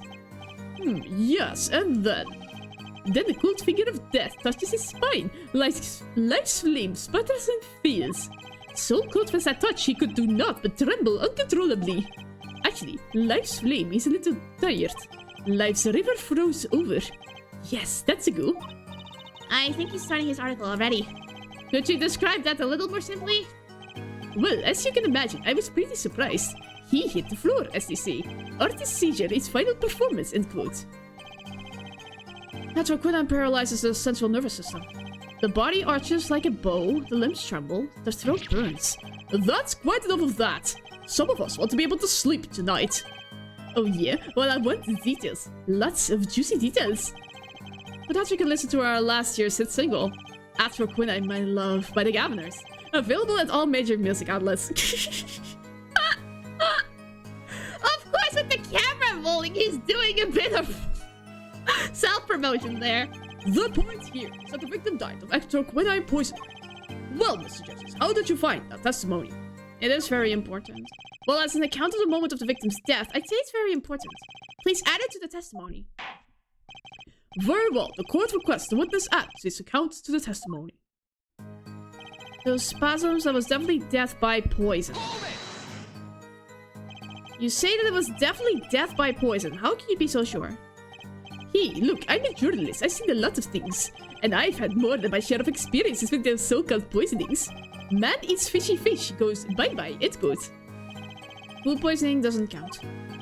Should I get him to talk about something else? So you drank the coffee that Vera served you, too? Of course, when someone serves you coffee, you drink it. That's what my old boss always used to say. Never did get what he meant by it, though. But you're still alive, which is to say you didn't die. Of course not. No point falling before you're a star. It's good. That's not exactly what I was getting at. What were you getting at then? You know the poison was on the rim, not in the coffee. Oh yes, yes. There were 2 cups on the tray she brought, and one of the cups had Drew's signature painted on the side. No chance the guest would take that one by mistake, I guess. Well, Mr. Justice, was that testimony important? No. So Brushel drank the coffee, too. Doesn't look like this is going to lead to much. Very well, please continue with the testimony. I want to know more about... I want to know about the Stars coffee. The Stars coffee. You say Mr. Misham had the coffee too, but did you actually see him drink the coffee? Of course. He who sees it wins, but he who says it wins bigger. It's good. I live in a man sees dog eat dog and writes about it world. Yet. I guess I can say I saw him drink it, really. He had one so-called sip of that. Man puts lips to mug, drinks, end quote. That poison is quite virulent, I hear. My stomach did a so-called somersault, since I'd gulped down that coffee without so much as a second glance at it. Wait, maybe something's there? Some kind of so-called trick? Anyone want to venture a guess for the record? Does this guy have a pause button? What if the victim had drank his coffee then immediately fell over? Oh yes, you can go to press with that one. Your Honor, this is a vital piece of information. Please add it to the testimony. Very well, the witness will add this to his testimony. Vital, right? He had one sip, if that. The next moment he was on the floor.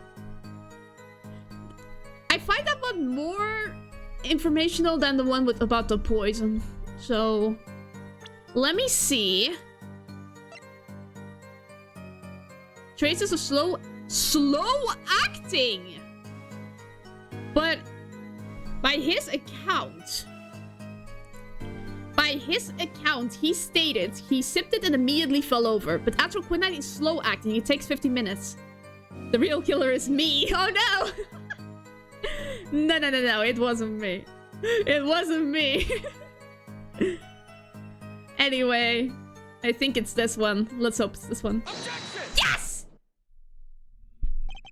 You know what I have a problem with? A particular property of the poison used, atroquinine.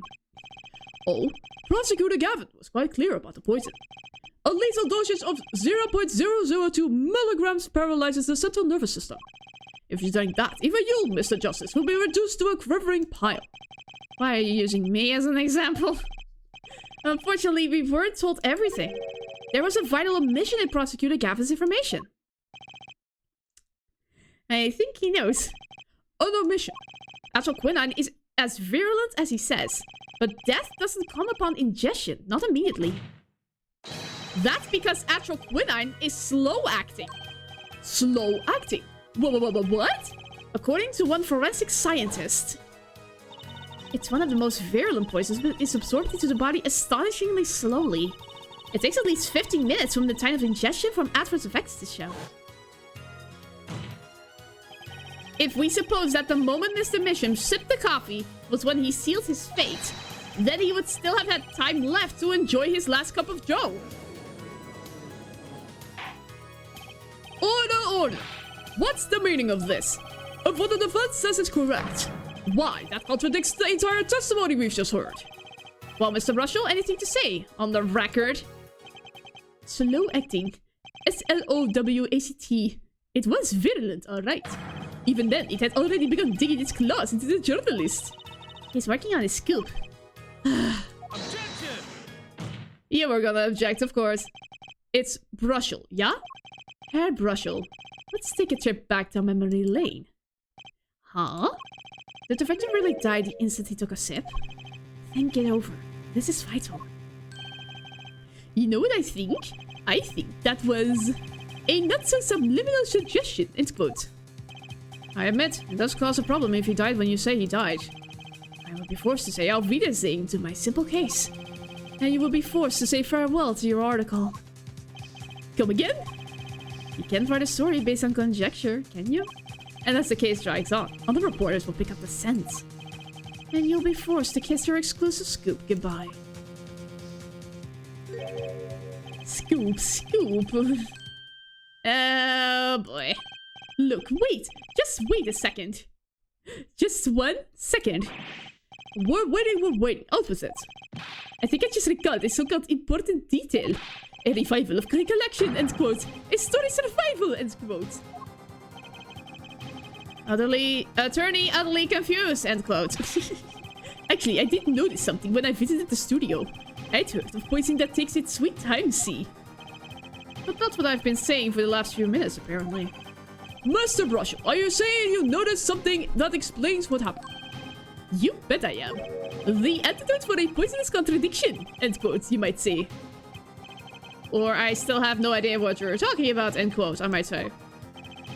I figured it out, but only after an in-depth interview. See, thanks to my journalism skills, I know who poisoned that coffee.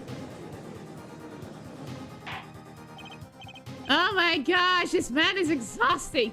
Order, order, order. As far as I can tell, the witness is standing by his testimony. That Mr. Misham died the instant after he drank. Of course I'm standing by my testimony. And my dream of exclusive rights to this story. Ugh, I suppose it was too much to hope for. What was? Of course he wouldn't choose a simple case. Not him. Him?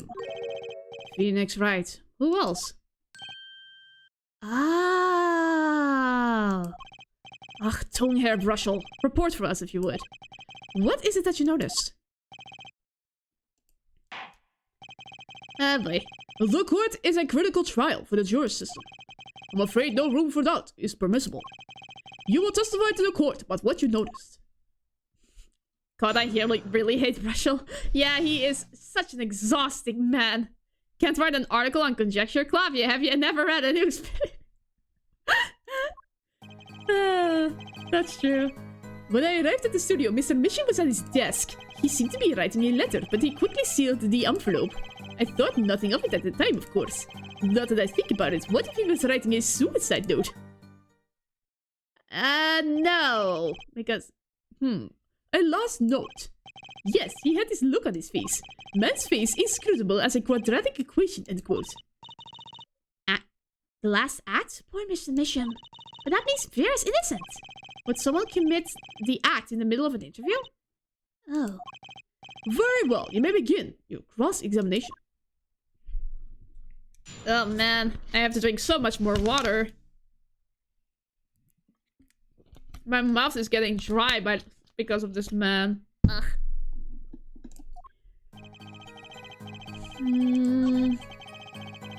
What about the letter?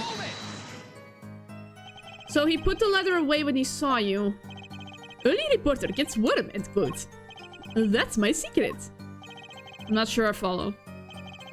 It's the night of the interview. I arrive 15 minutes ahead of schedule. The handle turns, the door opens, and I barge in. Are you sure that's okay to do? I mean, isn't that unlawful entry, really? Mr. Mitchum sure seemed to think so. You should have seen him. He crammed his letter into that yellow envelope as fast as he could.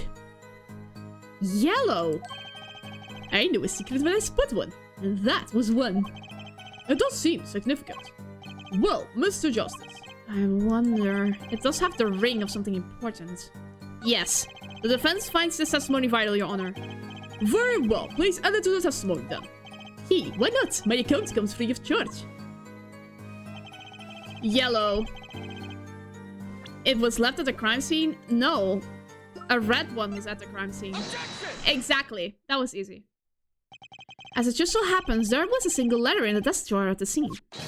In a red envelope. What? Prosecutor Gavin. Yes? Was a yellow envelope found at the scene of the crime? Unfortunately, no. What hair forehead. It's easy to mistake the color of an envelope.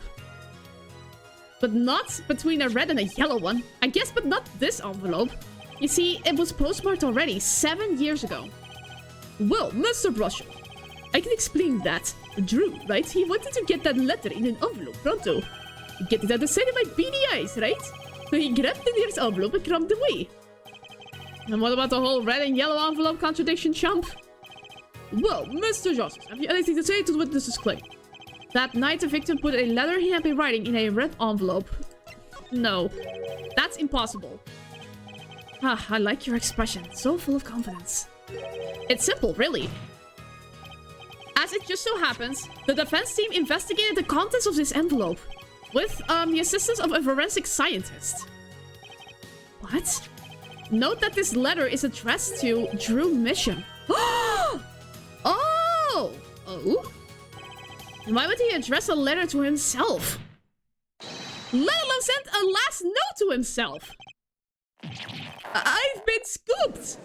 Why is he trying to choke himself? Order, order, order. Mr. Brusher, can you explain this to the court? Oh my. How could I have forgotten? I suppose this happens to the best of us. A reporter gets old, forgets lots, end quote. I'm still waiting for an explanation, Mr. Brusher. Well, that's the thing, see. After he put his letter in that envelope, Mr. Mission sat there searching his desk drawer for something. His desk drawer. Yes, a stamp. A so-called postage stamp, end quote. A stamp? Whatever for? Well, to mail his letter, what else? And then, why yes, I think I saw him put it in his letterbox. But that's not... Yes, it was a yellow envelope, and he put it in that box. Well, apparently, this yellow letter has nothing to do with Kate. Oh, how I wish it did. Just think if that were his last note. What a story! Oh my gosh. Star writes last note in front of reporter, false. End quote. As I was saying, that has nothing to do with this case. That said... Yes, Your Honor? It makes me wonder about the contents of that red envelope.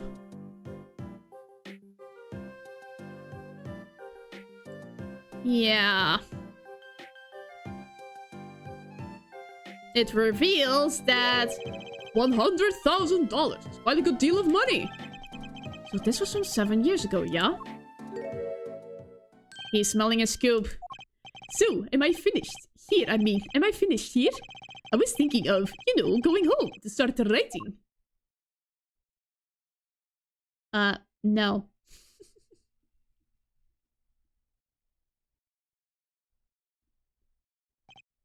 I hate to state what should be pretty obvious to anyone, but when you catch the scent of a story, you make that, rather unique face. Ah, come on! Attorney has active imagination, little else, end quote. Even I noticed something, and my eyes aren't what they used to be. I'm starting to understand what all this perceiving stuff is about. Judge has active imagination, end quote. He started to think he has Apollo superpowers. Please continue with your testimony. Tell us about the scent of a story. I'm the one asking the questions here, usually. I have a feeling this is where we need to use the bracelet. He's getting nervous. Actually, it took a bit of work to get a thumbs up on the interview. Reporter leverages story, gets his interview, end quote. The story concerned a certain case from 7 years ago. That red envelope probably had something to do with it. Say what you will, but Drew's talent was without compare. Drew's talent. So you threatened to go to press with this story. That's how you got your interview. Blackmail. Well, yes. I mean, no. It wasn't exactly black. I mean, I'm not, Something wrong, Mr. Brush. Look, this is my story, my tidbit. Journalist info is livelihood, end quote. I see. While you have me chatting away in here, what's going on out there? What if some Wally Wadsworth or Sally Scooper gets wind of my story? They could be going to press while I'm going to waste. The court feels your pain, Mr. Brusher. Mr. Justice, let's pick up the pace. A certain case 7 years ago. Wait, 7 years ago? Ah, why is it always 7 years ago? Well, he is hiding something. He's not...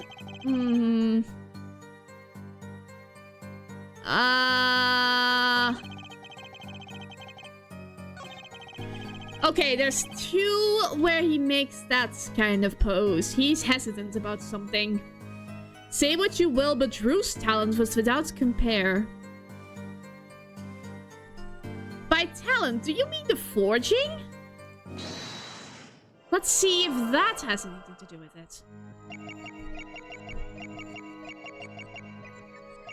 Does he...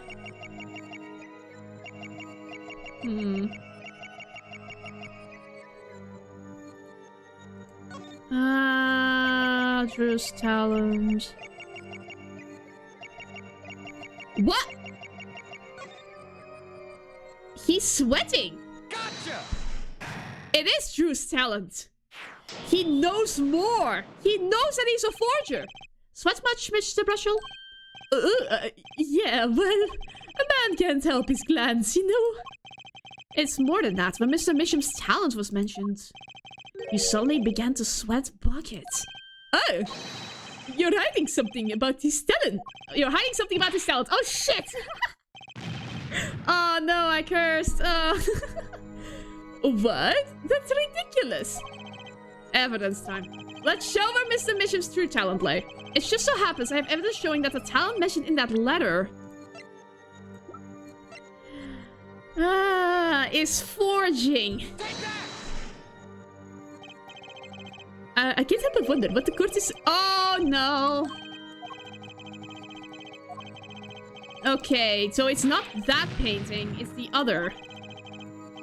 All I have to do is reveal what Mr. Mission really was. That shouldn't be so hard, right?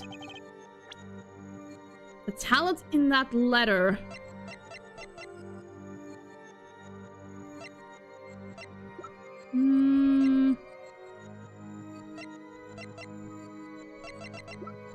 It's this one, right?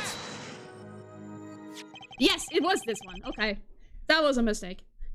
This painting was found in Mr. Mission's studio. There are two problems with this painting. The first is, it wasn't painted by Mr. Mission. The second is that there was another painting in the studio, which looked exactly like this one, except it was only half done. Then we have a letter discussing a payment of $100,000, which is just a certain business operation. The business of making forgeries. Oh! Hey, he knew he was a forger.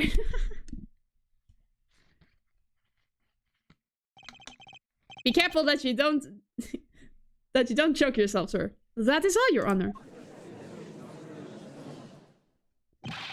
Everyone, please, everyone. Can we keep this private, please? This is my story, my scoop.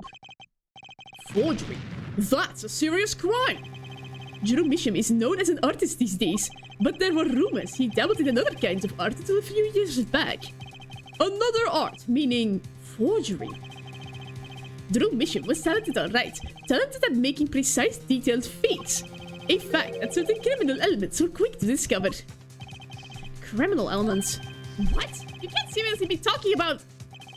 Exactly. I'm talking about forging evidence. The rumors started circulating 7 years ago. 7 years ago. So, are we to understand that this letter, this payment of $100,000 was for... Exactly. Forged evidence nets tiny profits, end quote. He knew exactly what the scoop was. Order, order, order. Why? It's like our victim was living a double life. Ha! This is my chance. So the victim had ties to the criminal world, right? How? He could have had plenty of enemies we know nothing about. This is my first time hearing of this criminal world. We certainly found no criminal connections when we conducted our investigation. But how do you explain all this money? You have to admit there's a possibility of some illegal activity here. But there's no proof tying this letter to our case.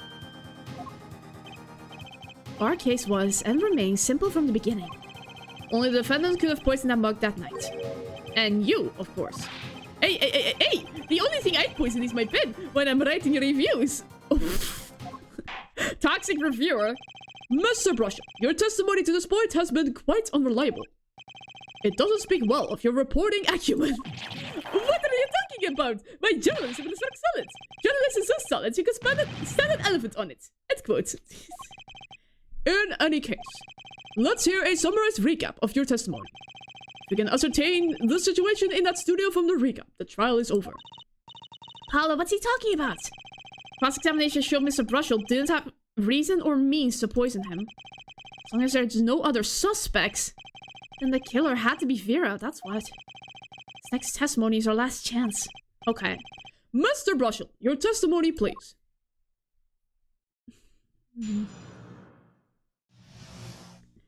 The only other person in the studio that night was the defendant. It was Vera who poured the coffee. She admitted as much herself. The only thing that touched Drew's lips during the interview was that mug. And nothing left that studio after he died. Nothing. Clearly, the only one who could have poisoned him was his daughter. The only thing that left the studio. A nice testimony. Clear, succinct, and without room for doubt. Aw, shucks. You really think so? I believe this clarifies the situation that night. Very well, Mr. Justice. You may begin your final cross-examination. Right. Still have one trump card left to play, and I won't let this trial end until I use it. I think he's talking about the frame, but I think there was one thing that left that studio, and that was that yellow envelope. Not one thing? You're sure? Yep, sure as sure can be. Well, with one exception. One exception? What? Journalist Spark Brushel does interview, leaves studio, and... Are you serious? Come on. It's a joke. Get it? Not funny, I know, but still. Did something leave the studio that night? Why is that so familiar? Where do I have heard something like that before? Now that we've proven our witness is a comedian of sorts, I'd like to turn to our defense attorney before returning to that testimony. Do you have any idea, if anything, might have left the studio that night? Just one. I think one thing might have very well left the studio that night, actually. A sort of something that has vanished from the crime scene. By which you mean something other than a witness? Of course. Don't tell me. Vera mission? Believe me, any comic relief I may provide is entirely unintentional. Then, let's see what you've got for us, Mr. Justice. Well, the scene wasn't at the scene of the crime, so I can't show it to you. But I do have evidence that shows how it could have been taken from the scene.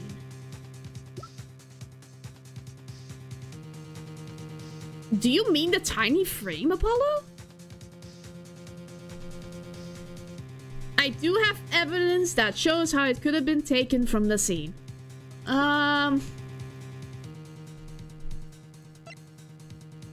The letterbox, maybe. Taken from the scene by a letterbox, because if he's talking about the yellow envelope, I think he's talking about the yellow envelope, so the way it could have been taken from the scene is by letterbox.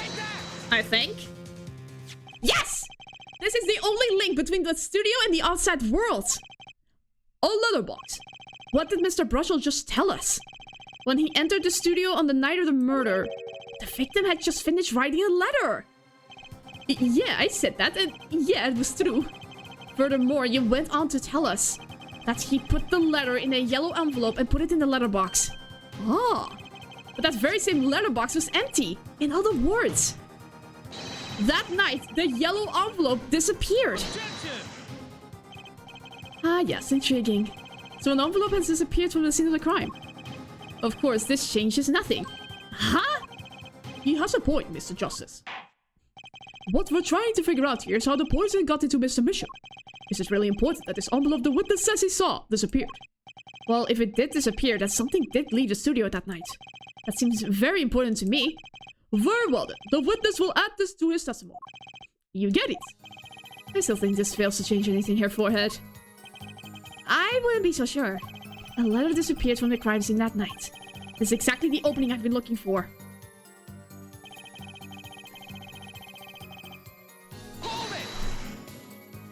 Nothing could be more serious than an envelope disappearing from that studio.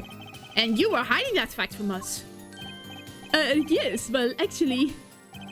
I don't argue the possibility that a letter disappeared from the studio. But Herr Forehead, isn't there a much more serious question before us? Right, how Mr. Mission was poisoned, I know. But Mr. Brushel's testimony has changed, which means the facts of the case have too. And what he's told us means something entirely different now, I'm starting to think. Let's keep thinking, Apollo. Clearly, the only one who could have poisoned him was his daughter.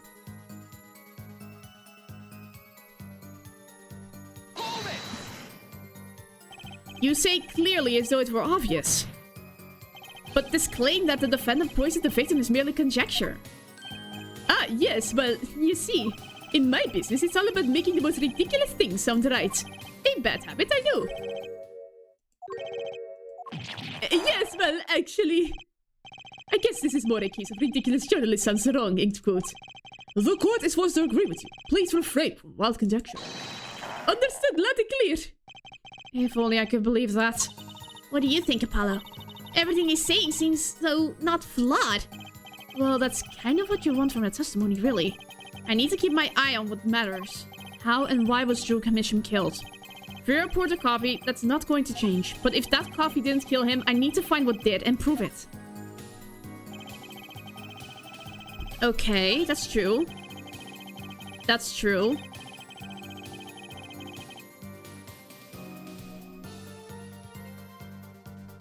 I don't... That is... You're sure about that? Well, to be really precise, I was busy gobbling mint candies the whole time. One of those candies might have been poisoned. Yet at the time of the autopsy, no fresh fragrance of mint filled the room. And no mint residue was found. It was a long shot anyway. Don't tell me you're still trying to prove this. You think the victim ate, drank, or otherwise ingested something other than coffee? Well, Mr. Justice, if you have some proof. Possibility is there, I can feel it, just maybe not prove it, not yet. Possibility isn't going to cut it, not now. Mr. Misham ingested that poison via a route other than coffee. Proof is possible. Here goes nothing. Oh, I am dead. I mistook it. No! You do understand what we need, yeah? Proof here, forehead. Not possibilities. Of course. And Prosecutor Gavin, I hope you understand. I'm ready to give you that proof. What did you say? I have proof of the disappearing envelope. I saw him writing a letter, I did. Which was picked up by the mailman, I assume. Of course, which means... that envelope had a stamp. He licked the stamp! A stamp? Ah! As we all know, stamps come with dried glue on the back. In order to use the glue, you have to wet it. By licking the stamp. Objection! No one worth talking to actually licks stamps in this day and age. Wow, Clavier! Even if you wanted to talk to him, you couldn't. He's dead after all. Objection! The coffee mug was innocent all along. That's what... I assumed that immediately, but... what he ingested was an entirely different story. Okay, so he licked a stamp, but wait. How does that explain the actual quinine on the rim of the coffee mug? Objection! If he licked the back of a poisoned stamp, the poison would get on his tongue, yes? What would then happen if you put the coffee mug to his mouth, There was residue of the actual quinine! Those traces on the mug weren't the killer's doing. It was the other way around. What? The coffee mug didn't poison Mr. Mission. Mr. Mission poisoned the coffee mug himself. Order. Oh, but that doesn't... does it?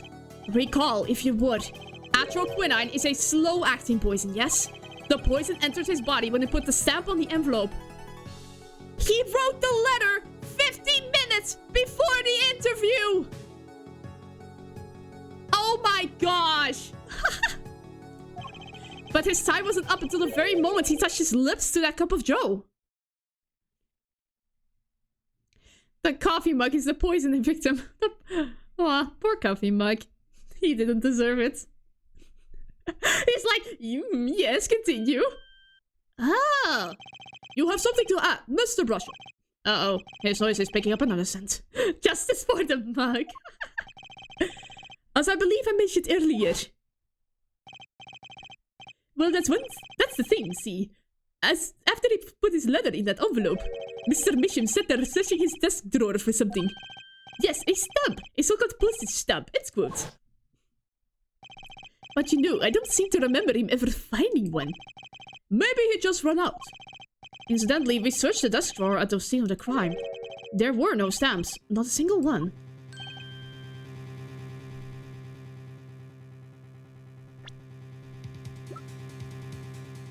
The stamp was in this frame! What?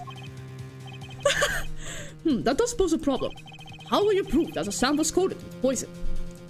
Actually, I'm glad no other stamps were found. It makes proving the stamp he used was poison possible. Good show, good show. You can't even prove there was a stamp at the scene in the first place. Well, let's hear what the defense has to say anyway. Where's your evidence that the proofs exist of this poison stamp? This frame. Well, that certainly is a cute little frame. And by little, I mean really little. It was on the victim's desk, Your Honor. quite empty, as you can see for yourself. I noticed that too during my inspection. So what? Ah, apparently you weren't as observant as you should have been. You see, when you saw this frame, it was missing something quite important. Missing something? Yes, a pale bluish stain on the inside of the frame. Atroquinine residue! What? Why wasn't I told about this? The frame is only 2 inches square. The face of the frame is even smaller. Maybe an inch wide at most. You aren't saying. Oh, but I am. Tell me, what fits in such a small frame? A commemorative stamp, perhaps? Oh my gosh. Order, order, order. The poison stamp was in this frame. Impossible. Prosecutor Gavin. Why would he put something like that on his desk?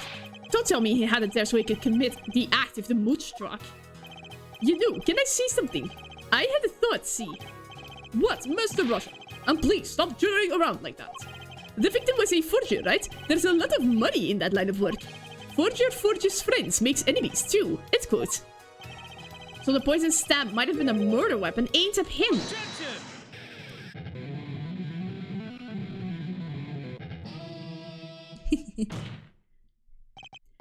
Oh, rich. That's rich. Leave the ridiculous flights of fancy to the Gavner's songs lyrics, please. Finally, something we agree on. The stamp was a murder weapon. Nonsense. Murder is a simple business. Who would go to such lengths? No one. Oh, I disagree. Come again. Recall, if you would, the victim's reclusive lifestyle. Through mission hid from the world, he avoided meetings. His only contact with the outside world was the mail. The mail? Now, if you wanted to kill someone you couldn't meet, but you knew read letters, a stamp would be the perfect weapon. Ridiculous. Where's your proof? I want proof. Show us evidence that this poison stamp was sent to him as a murder weapon. I don't have evidence, per se, but things are finally starting to come together. What is it, Apollo? Your fists are trembling. I think I know what happened. I don't believe it, but I can see it. I think I know how Mr. Mission was killed. Well, fill us in, Mr. Justice. A certain piece of evidence points to the truth, Your Honor.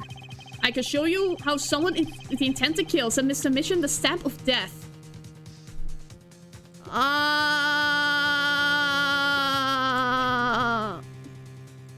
Oh.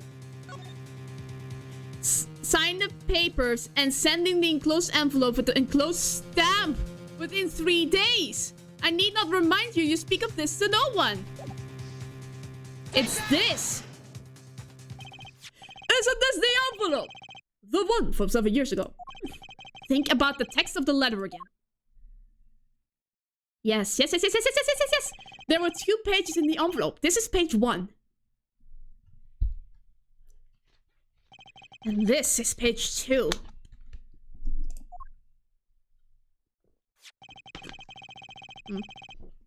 I want to draw your attention to one phrase in particular.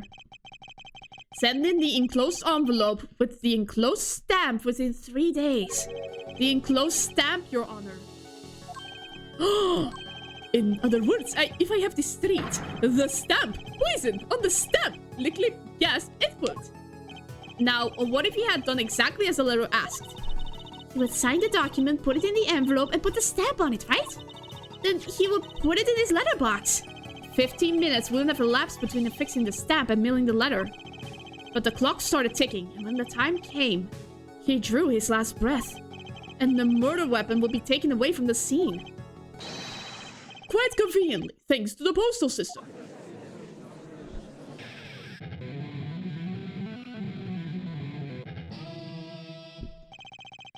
Such a splendid imagination you have here, Forehead.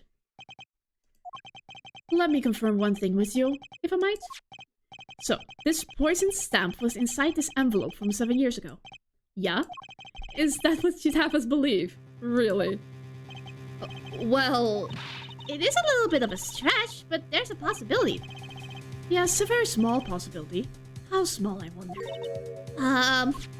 A poison stamp in this envelope? A stamp that then became the murder weapon. How do you intend to prove this seeming coincidence? Well, It was 7 years ago and we don't even know who sent that letter. And your answer is silence, I see. Very well, I move to. It's not nice to pick on the Fräulein, Clavier. What? What? Why are you? What? Emma? What the frick just happened? Did the ghost of Kristoff just appear? Well, like my Kristoff Gavin impression? Did it sound like... Oh my god, Emma, why would you do that? Don't quit your day job. Don't you have a crime scene to be looking after, Fräulein Detective? Someone had to come dig you all up out of the mess you're making of this case. Mess? You know, none of this would happen if you just trusted in science a little more. You can find out if that stamp was in that envelope easy. Care to explain yourself, Fräulein Detective? Oh, you can spray atroquinine in the envelope. Blare me all you want, but science is on my side. It's all in the residue, right? That's right! The poison detection spray!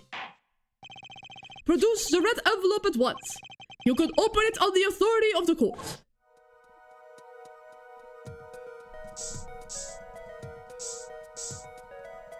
There it is!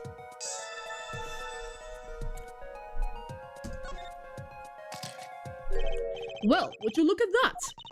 No mistaking it. That's atroquinine residue. I don't believe it! A murder weapon from the past. Now, 7 years later, it bears its fangs at last. Objection! Absolutely outrageous. Tell me why. Why did this murder take place 7 years ago? Well, there's one possibility. Maybe Mission figured it out. Figured what out? He realized that the person who sent that letter wanted him dead. So he sent his reply with a different stamp. And put his decisive evidence in the frame. Oh boy. Ah, you're still here. Can I make a statement here on the record?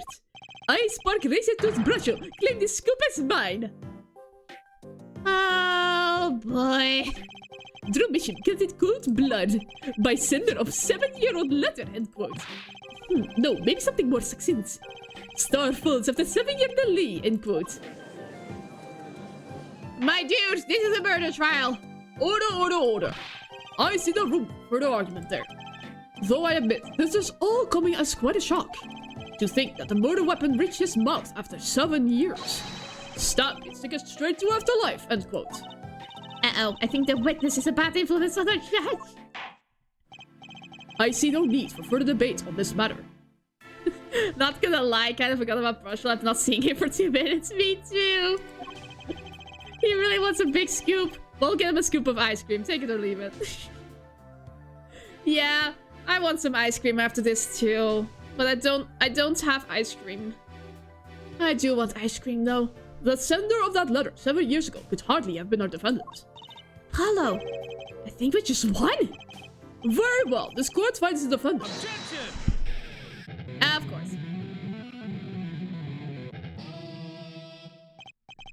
Is this the bright future of our legal system?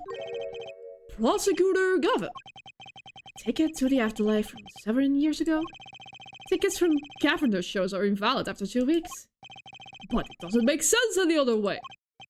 It boggles my mind that so many people haven't noticed this. There's a fatal contradiction in her forehead's claim. A contradiction. A poison stamp was placed in this envelope 7 years ago, whereupon it was framed until now. If that's the case, then why would Drew Mission have done what he did? Emma explained that. He must have realized that it was poisoned. But if he thought it was poisoned, why did he take the stamp into his mouth? Oh, that's not good. Therein lies the rub. 7 years ago, the forger Drew Mission sensed a trap and put it in the frame. I do not debate this, but this begs the question. Why 7 years later did he use that stamp on the night of the murder? Ah, surely you don't mean to suggest that Mission simply forgot. He put the murder weapon in the frame on his desk for 7 years and forgot. You expect us to believe he sprang the trap on himself? Oh, this is not good. Got some Magnum Sun Lover ice cream in the fridge. Ooh, that sounds good. I almost bought ice cream yesterday and I regret not. Ah, me too. I want some ice cream too. Maybe I can sneak a quick visit to the supermarket in. While I admit this is all quite shocking by itself, it does seem highly unlikely that he would have fallen foul of a trap that had been sitting on his desk for 7 years. Apollo, I don't think we're winning anymore. Ah, I'm glad we see we're all back in the real world now. Welcome back to reality. Back to reality. Oh, there goes gravity. We've been waiting for you. Okay, then how do you explain the poison stamp that was in this envelope? The poison stamp? Where exactly is this poison stamp again? Have you brought it to court for us?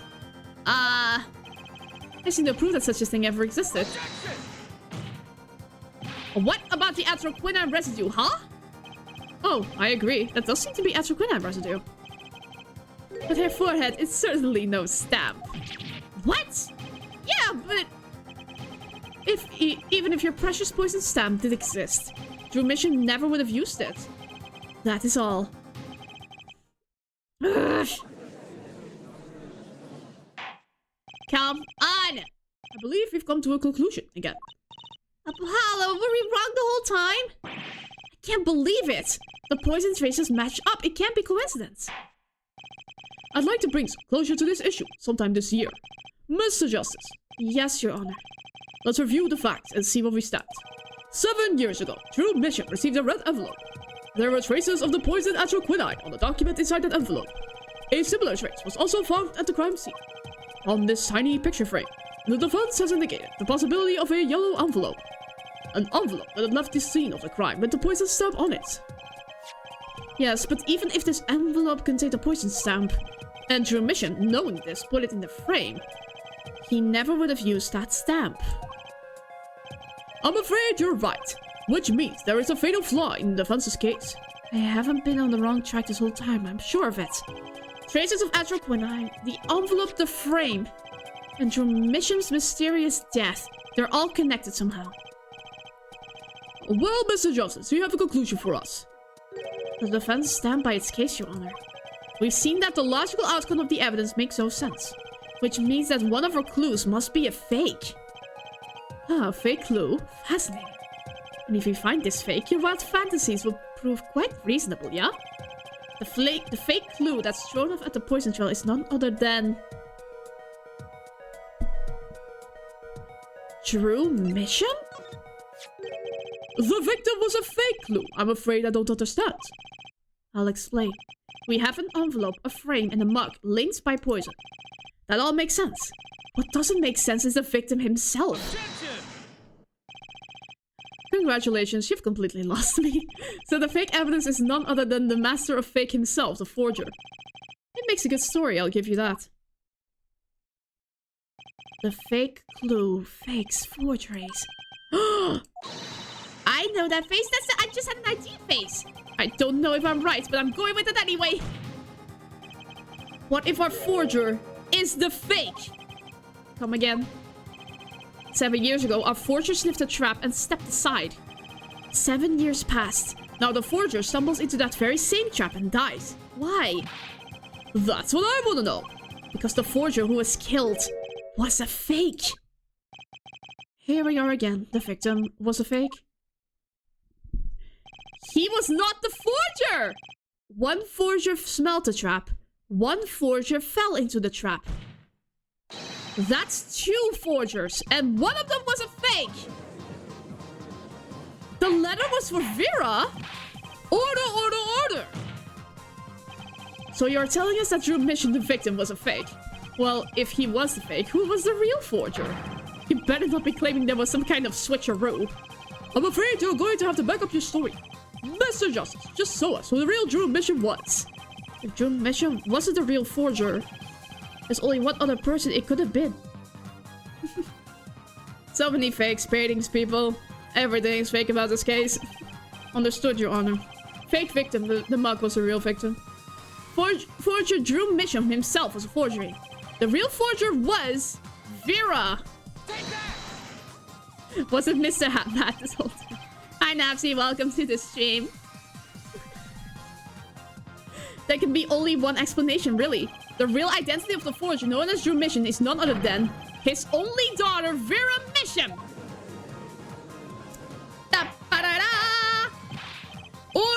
Order. Mr. Justice, this is going out on the limb, even for you. I can't agree. I mean, Vera, a forger? Let's consider it before you write it off entirely. If you look at the paintings in the studio, one fact becomes quite clear. Forgery had been taking place in that studio for quite some time. The forger wasn't caught in that trap 7 years ago. This can only mean that the one who was caught in the trap wasn't the forger. Well, actually, that does make a certain kind of sense. One more thing. Only 2 sets of fingerprints were found in the forger's studio. Drew Mitchum's and Vera Mitchum's. Ha ha ha ha. If we know that Drew Mitchum wasn't the forger, that leaves only one possibility, by process of elimination. The forger was Vera Mitchum. Well, you have to agree. This is correct, Clavier. There was a third forger. Fascinating. There were no other sets of fingerprints there. Vera Mitchum. You've been paying attention to the trial so far. Let's just ask her and be done with it, shall we? Who are you? Who is the forger Drew Mitchum?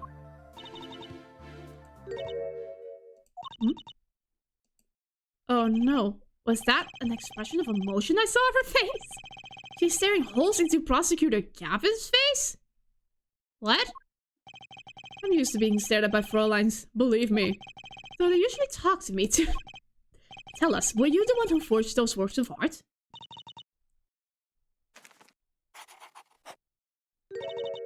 Yes. I mean, who wouldn't stare at Clavier? Okay, fair. She was love-struck for a sec. I'll accept it. So the forger, Drew Mitchum, was you? Yes, it was me. What?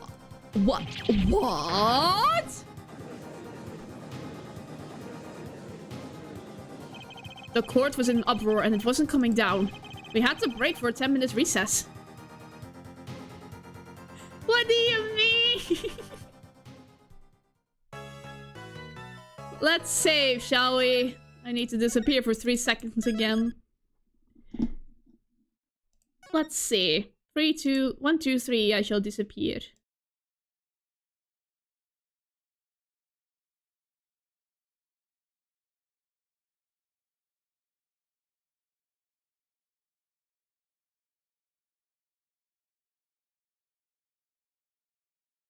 One, two, three, and I shall appear again.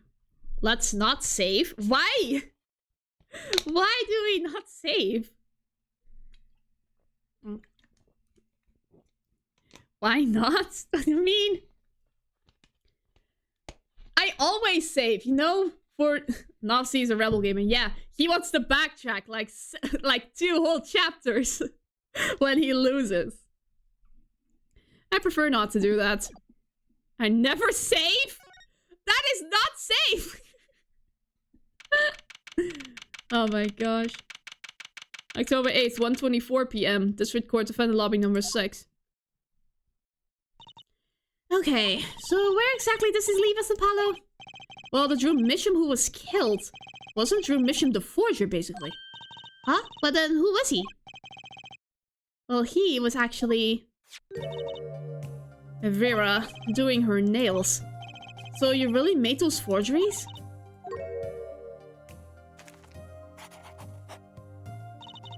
Yes. Poor father. I know it was wrong. Could you tell us how it happened? My father was a painter. I loved painting ever since I was a child. And one day, father saw it in me. He saw that I had the talent. The talent for making forgeries? How should I say it? It was not only paintings I made. Giving me materials, I could make anything. Anything? You doing ASMR? May need to get a... I am just trying to get a quiet voice, okay? I am so trying to be a good voice actor here. I don't know, it sounds like you're doing ASMR. Father was so proud, and I so happy. Aww. But in the end, I was making those Forgeries. I've never had a good constitution, nor personality. I know very little of the world outside my door.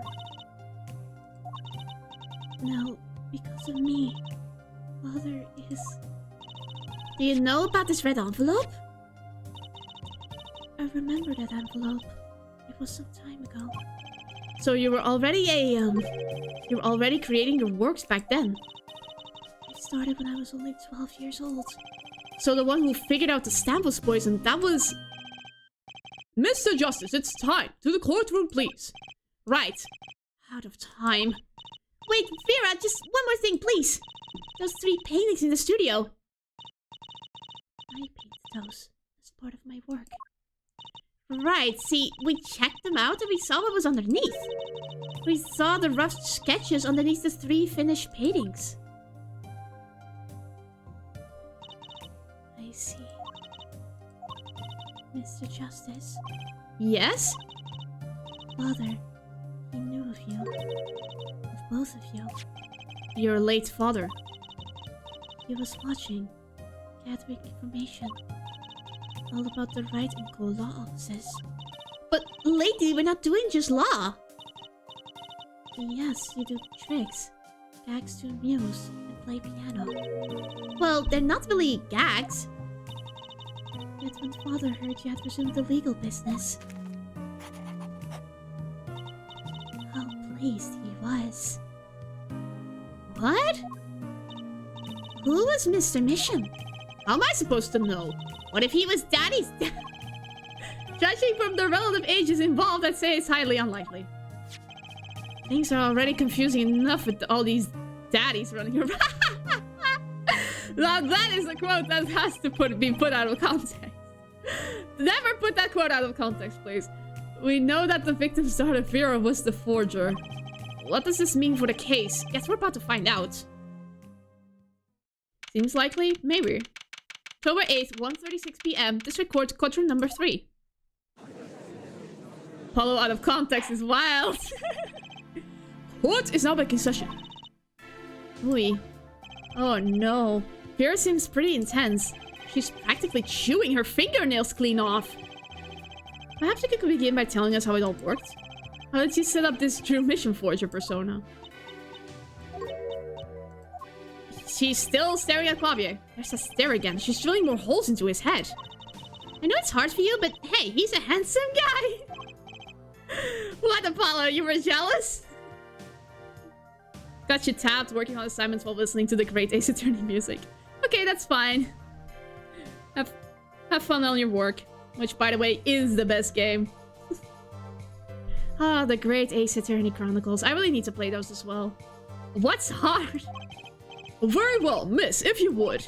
Did you really make those detestable forgeries? Perhaps you'd rather answer my question? Were you the one who painted that painting? The remarkably similar one? Yes. Her luck gives me unnecessary feelings. Her luck shows. Don't spoil too much, okay? But I do know it has someone called Herlock Sholmes in it. I painted it, yes. Father praised me quite highly for it. So, she was the one who made the forgeries. Yet she did not wish to reveal the truth of her operation. So the victim was a stand-in, a decoy. To the world at large, he was not a forger, not her. I've done that thing. I have, haven't I? Regardless, we need a little more information about, for instance, this. You have seen this before, yeah? Yes. It was in the desk drawer. I should get around to the great Aces 32. Maybe after I finish the first Danganronpa. I don't know. Just play whenever you feel like it, I guess. It's not a spoiler, it's everywhere. Yeah, he is everywhere. Everyone loves that Herlock shows. Oh my gosh. Very well, you may proceed with your testimony. Tell us everything you know about this envelope.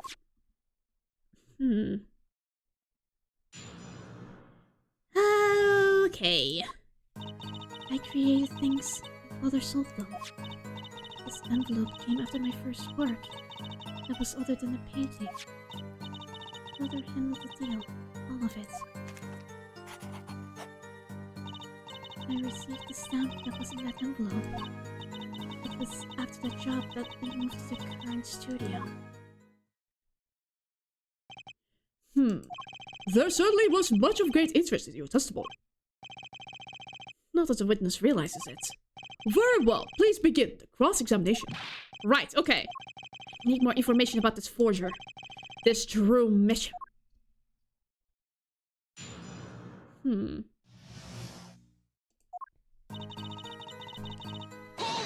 I need to have more and more. So these things you were making, meaning paintings identical to other paintings, right?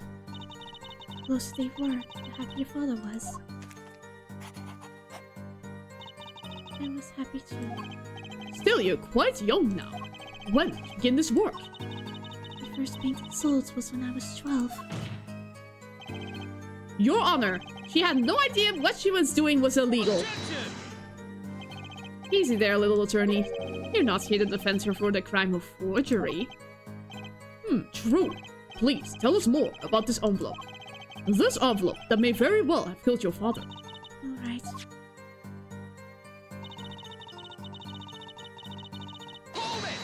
What was that first work? By other than a painting, you mean... You'd only done paintings up to that point? Yes. Father had a realization. He noticed my talent extended to making things other than paintings. For instance... a letter someone had written. Or a fingerprint left upon a cup. What? Or a signature on a document. Seal upon a letter.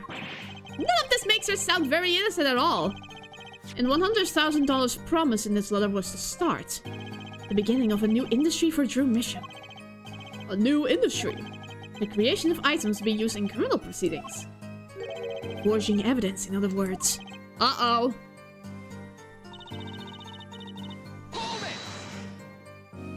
So you didn't know how the things you were making were being used? I enjoy painting very much. I think I understand. The Fraulein has lived in an unusual little world. Can you tell us what happened to the papers that were in this envelope? Father signed them and sent them back, I believe. Did he follow the instructions? Sending the enclosed envelope with the enclosed stamp. This is a rather important matter. Give your answer some thought.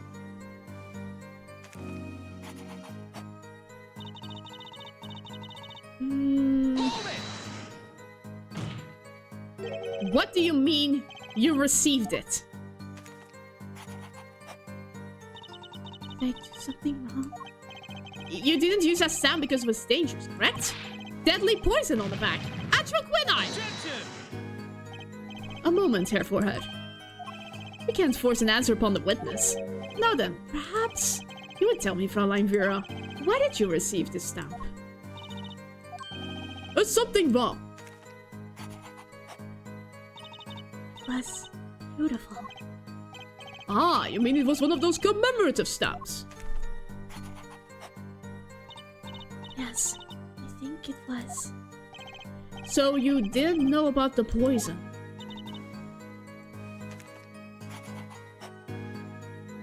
No.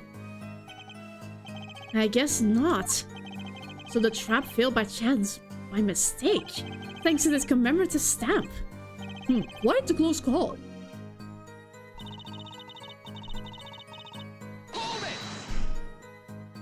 You mean you moved to where the current Drew studio is? Yes, we saw very few people there. Began drawing picture books. The single job had timed into the criminal underworld. I think Mr. Mission wished to reduce their visibility in the world at large. And we had to meet someone for some reason. Or the process the creator of the work. So that was the real essence of the artist Drew Mission. You did the work and he supplied the face. So, you really didn't know anything, did you? You had no idea how much danger you were in.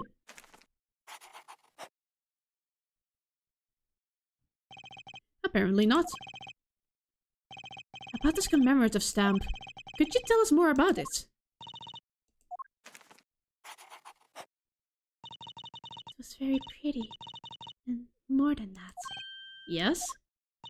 It was a picture of people I liked at the time. This is something new.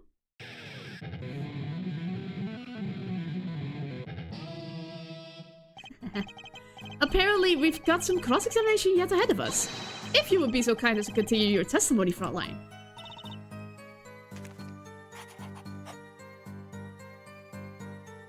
Yes. The stamp was a picture of my favorite magician, so I kept it. Magicians, huh? Magicians! I love mysterious things. I always have. Even though she fainted when she saw Mr. Hat. You're confusing mysterious with freaky. Mother took me when I was very young. It's a great magic show. I loved it so much. See? See? Is it magic great?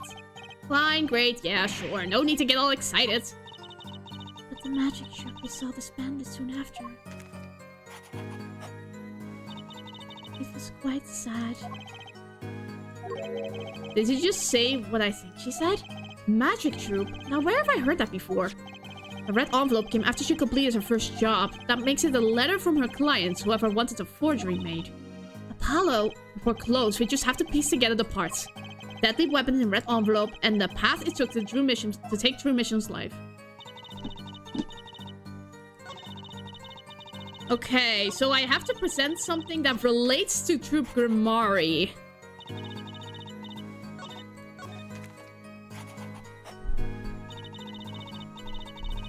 Okay, what do we have that relates to Troop Grimari?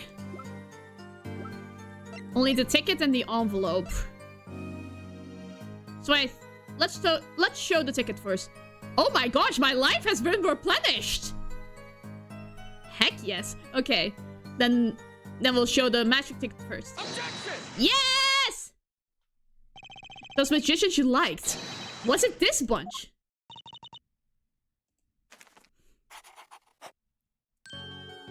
Yes. Apollo, they're not a bunch! I see. I still have to wonder. Why include a commemorative stamp like that in a business letter? A good question. Well, pretty stamps are always better, and you can't beat Troop Grimari. But the whole murder plan was a failure because of it. Ironic, don't you think? Prosecutor Gavin? Why does he look so flustered? Prosecutor Gavin? Grimari. What's with Gavin? Might I ask just one question of this witness?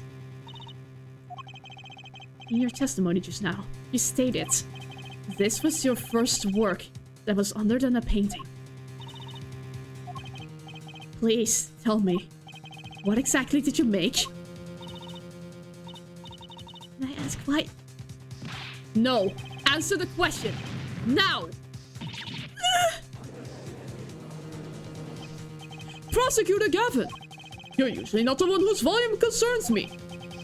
Yes, it isn't becoming of me. I apologize. But I must know. Please, Miss Misham, tell me. It was a book. A single page in a book. Oh, book? Please be more specific. It was a handwritten book. Like a diary?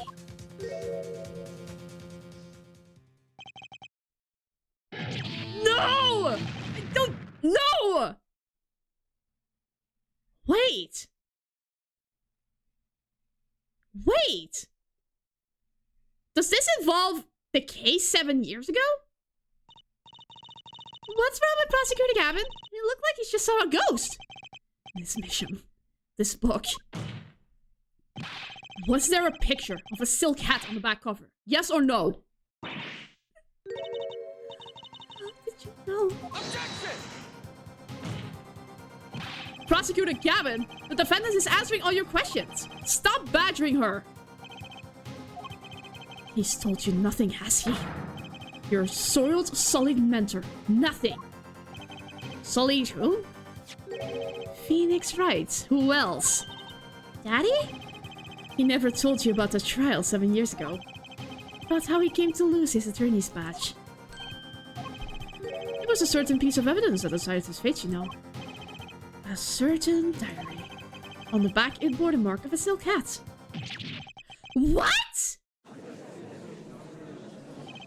Phoenix Wright tossed out of the profession by false evidence. And the forger who made that evidence... Is this girl standing right in front of me? Vera, you must tell us. The evidence you made was used in the trial 7 years ago. Who asked Drew Misham? You, to forge that evidence. For all of our sakes, who was it?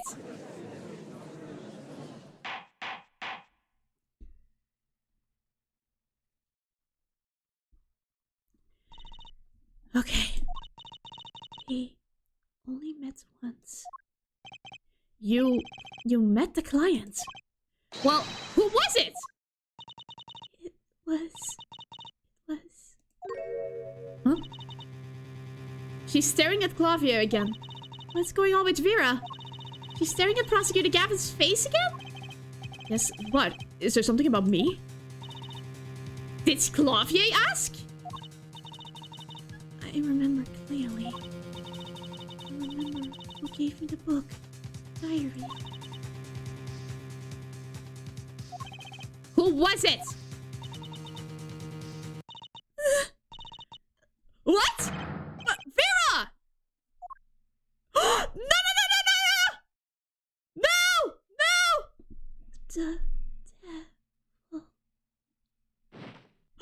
No! No! No! Defendant Vera Misham, condition unconscious. Examiner's diagnosis, acute atroquinine poisoning. Oh my god. This ends the recording of the trial of the murder of Drew Misham. Wait, what? Vera Misham was, during the trial, poisoned by an unknown assailant. The dosage was just under the lethal amount, sparing the defendant's life. She's currently in intensive care and is not to be disturbed for any reason.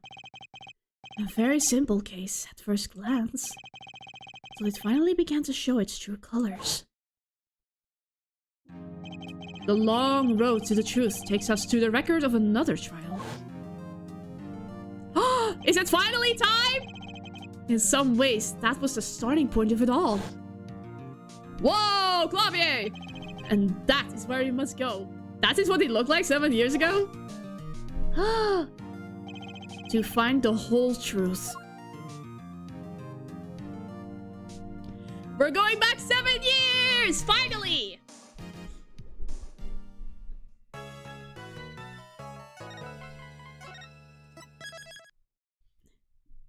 Okay, we still have time. We still have time to do this, people! Continue to the next chapter? Yes! We time traveling? We time traveling, yeah. Showdown time. It's what that one poker game. I lost. It's only a game of poker. A game I've played for a long time and only lost twice. Who was the first? The man I killed, of course.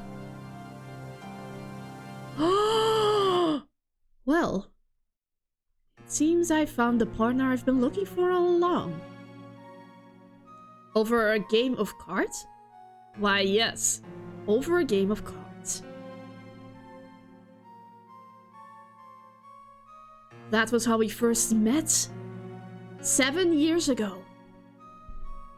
How powerfully poetic. And ironic.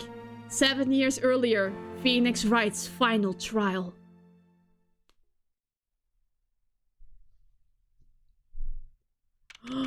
Oh my god! This is the old art! This is really like just going back in time. April 19th, 9:27 a.m. District Court defendant lobby number 2. Okay, it's been a long time since I felt like such a rookie. Got to try and relax. Ah, good morning, Mr. Enigmar. I'm sorry to have sprung this on you so suddenly. I received the files from your previous attorney only yesterday. Honestly, I'm not entirely sure I'm prepared. I understand I am asking the impossible of you. Yes, well, you haven't really told me what happened yet. All we did was play cards. And that was enough. Actually, it wasn't, trust me. Little Trissy! Oh, morning, Daddy! Ah, I'm so glad you came. You okay, Daddy? They're picking on you? I'm fine, as always. Little boy here is to help me, after all. That's young man to you. Good morning. That's a cute outfit you have on. Thanks! My first show's today, after all! Oh, I'm sure it is. What the heck is she talking about? Oh boy! Me? Look at what she Look at what he started. Here. It seems fate's clock will make me wait no little longer. At least only less than 10 swift minutes remain. To all those who have supported me in my life's work, I give thanks for a magnific Ramari. What's this? I don't know. I just got it over there in the hall. They told me to give it to the old boy in the blue suit with the spiky hair. They said it was really important. What's this? A memo for you or some such? Not from the looks of it. What is this? Looks like a page from someone's diary? I'll give it a read later. I've already read it. Oh, we have evidence to read. Well, how do you feel about the trial today? We'll get through it. Somehow. Incidentally, the prosecutor today is the new guy, I hear. Ah, easy win then, yes? They're calling him a true thoroughbred in the history of the prosecutor's office. Of course, there's only one of those every year. The switching of attorneys just before the trial. I know it is a difficult situation I put you in. But, allow me to say one thing, Mr. Wright. Yes? They will not be able to pronounce me guilty today. So, do your best, but do not worry. First time a defendant's ever given me a pep speech. I'll do what I can. Ha ha ha ha ha ha ha! I see you do not understand. You see, it will be impossible for them to declare a verdict. Impossible? Yes. Isn't that right, Trucy? Yep, you bet, Daddy. My first look at the case was only yesterday. And the information I was given was a tad bit lacking, to be honest. What is the information? A body found in the hospital room, shot in the head. Okay, so... diary with a ripped page. Syringe, gun. Another syringe. Oh, that's not a syringe, that's an IV dripping. And that. Okay. Magnifi's autopsy report. Cause of death, a single gunshot to the head. Estimated time of death, 11 to 11:30. Shady Enigmar. Magnific Ramari. And TuMiiA Enigmar. Still, I'll do what I can, for their sake. I believe the curtains will be lifting anytime soon. I am in your capable hands, Mr. Wright. My client is Shady Enigmar, known to the world as Zach Ramari. A wildly popular magician, star of Troupe Ramari. His mentor, Magnific Ramari, was a rare breed of magician. He single-handedly ushered in a golden age of stage magic, until he was shot dead. And Zach Ramari is the suspect. April 19, 10 a.m. District Court. Courtroom number 7. Oh my god. This really is the old courtroom. I still remember the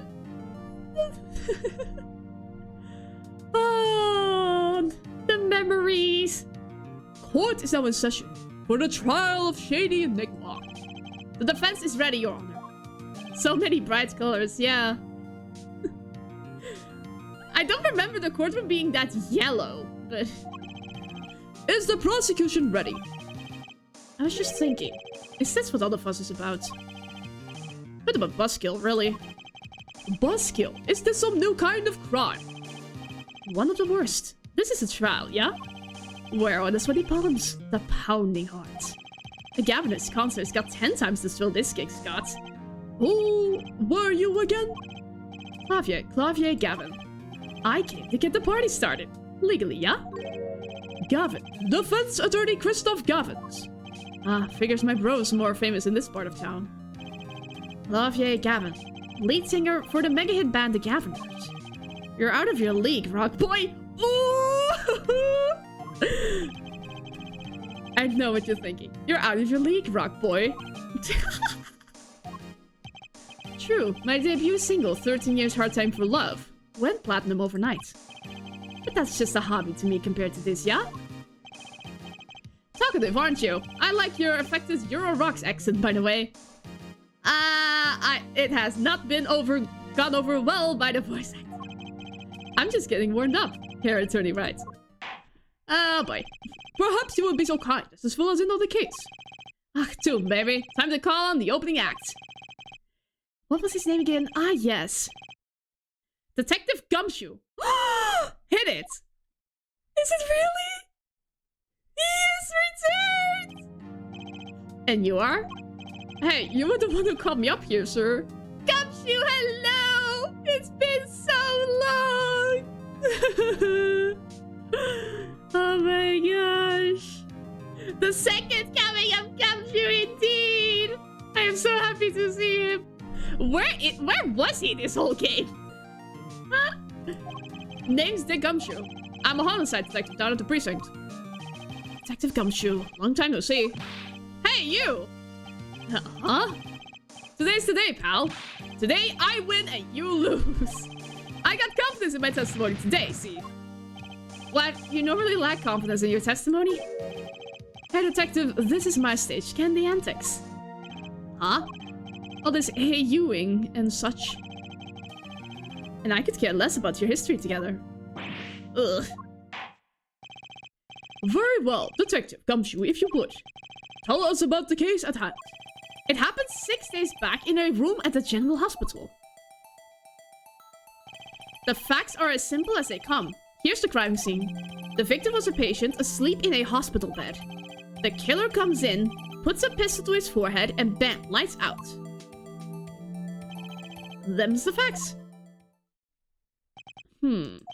Not so long ago, the victim Magnific Romari was a famous man. He had the entire country under his magical spell, as it were.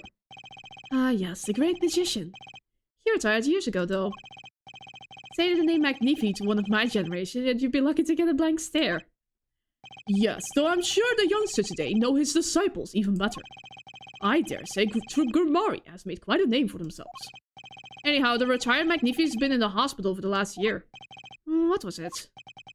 A mal-ignorant tutor or something? Doing something to his liver, I think, yeah. A malignant tumor, perhaps. In other words, he had liver cancer. He had only 3 months left to live, in fact. Diagnosed with a malignant tumor, given 3 months. The facts do seem simple enough, but something's not right. The victim was already climbing a 3-month stairway to heaven. Why not wait for him to knock, knock, knock on heaven's door? Why shoot him? I wouldn't have put it quite so lyrically, but it's true. Why make the effort to commit murder when the victim was about to die? Incidentally, the victim had a serious case of diabetes. Diabetes? In fact, he was about to shoot up with insulin. When he was shot with a pistol, the syringe was found at the crime scene. Chronic diabetes and cancer. As much as it pains me to say it, the victim was clearly at the end of his life. Oh my gosh, Gavin. Used for administering insulin shots has been washed and shown no sign of use. I believe the question before us is clear then. Why did the killer have to shoot this dying man? What reason could he have had? Very well, Detective. Perhaps you can enlighten us as to the circumstances of the shooting. Yes, sir! Okay, what do we have, Gumshoe? Actually, the victim kind of ordered the defendant to do him in. A few days before it happened, the victim sent a letter ordering his own murder. The defendant did what was asked of him and shot the old man in the forehead. The bullet was fired from the pistol found in the scene, no doubt about it. And the pistol definitely belonged to the old man, sir. What? You're saying the victim ordered his own shooting? Those are the facts. I have here the letter in question. To my beloved student Zack, to you I entrust the task of lowering my life's curtain. Very unusual indeed. Let me read the letter. Come to on the 13th, 11:05 p.m. I will ready a gun with which you will shoot one shot square in the forehead. You cannot refuse, and we both know the reason why? Although, could such a thing as a letter really cause one to pull a trigger, I wonder? I believe the answer to that question can be found at the end of the letter. Ah, you cannot refuse, and you won't know the reason why. Detective Gumshoe, can you explain this to the court? Unfortunately, even the defendant won't say a peep about that bit, sir. One thing bothers me about this. Why didn't you just say 11? Why have him come at 11:05 without some specific reason? The devil is in the details here, attorney. Well, was there some reason? As it turns out, there was. Every night for half an hour, starting at 11. The victim Magnifico Mari was given an IV. An IV? There it is in the picture, on the upside of the bed. At 11, a doctor would come and set up the IV. 30 minutes later, he would come back for the empty bag. This happened every night without fail. So that was the only time they could meet without the chance of an untimely interruption. During his IV. Very well, shall we begin? Mr. Wright, your cross-examination, if you would. What's this reason he couldn't refuse, I wonder? He could have at least mentioned it to me.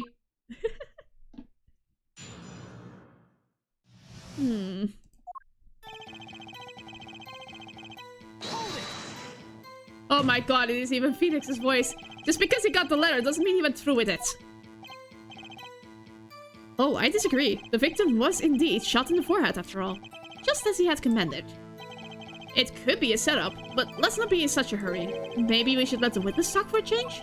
Thanks, pal. Fine, I can play it slow as well as I can play it fast. Oh, to the testimony, Detective Gumshoe. I have to go meet what witnesses. Hopefully it won't be gone. Oh, no worries, Hikachu.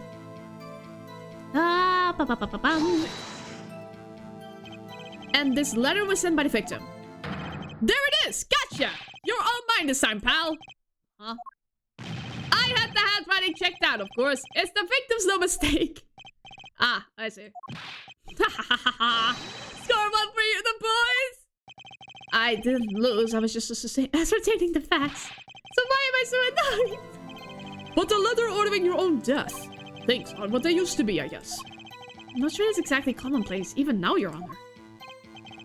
So anyway, I guess I'll keep going while I'm ahead.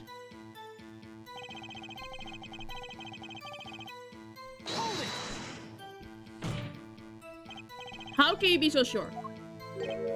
Hey, you gotta learn to stop relying on people to do your thinking for you, pal. Learn to think for yourself, get that noggin cracking. You failed to grasp the concept of questioning, Detective. First, we got this letter. It says, shoot in the forehead, loud and clear.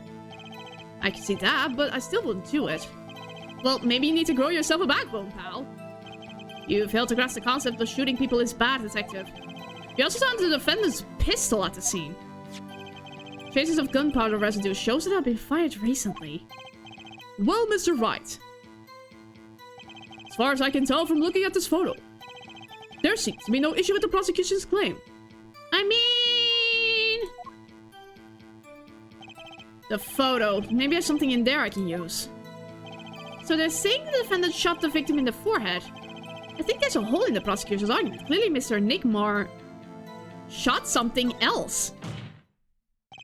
Looking at this photo, another possibility occurs to me. Yes? What does the letter tell us? That the defendant had a reason he couldn't refuse his teacher's wishes.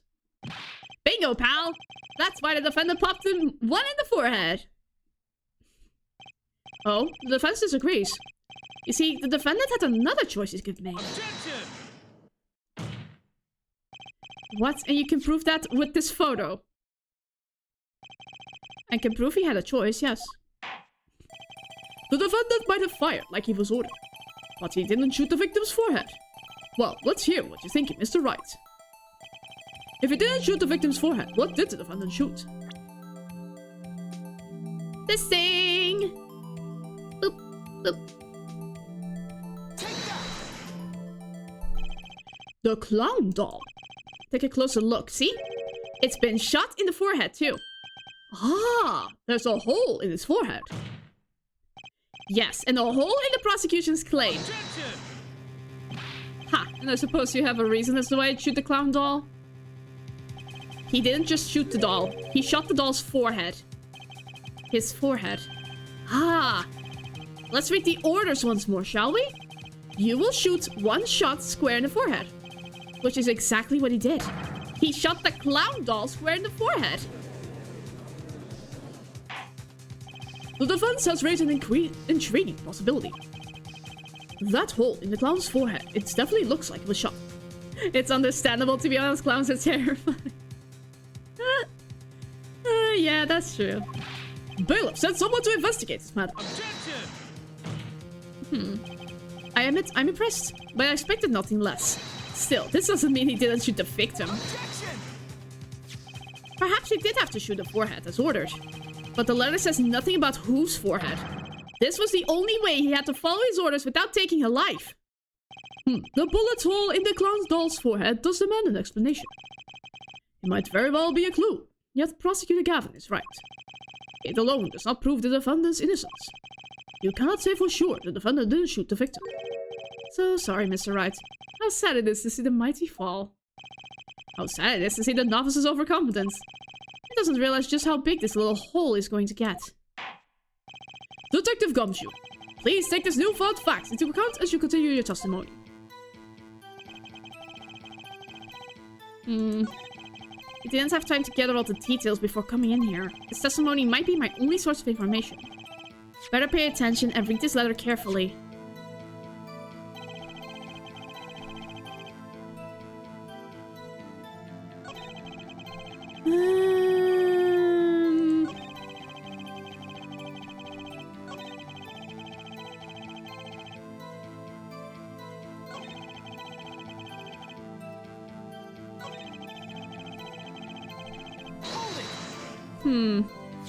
You mean this pistol, the one in the crime scene photo? That's the one. It's a funny looking gun, so there's no mistaking it. We compared the bullet taken from the victim's skull with the bullets fired from this gun. The rifling marks and the bullets were a perfect match. So you verified the murder weapon, in other words. You bet we did.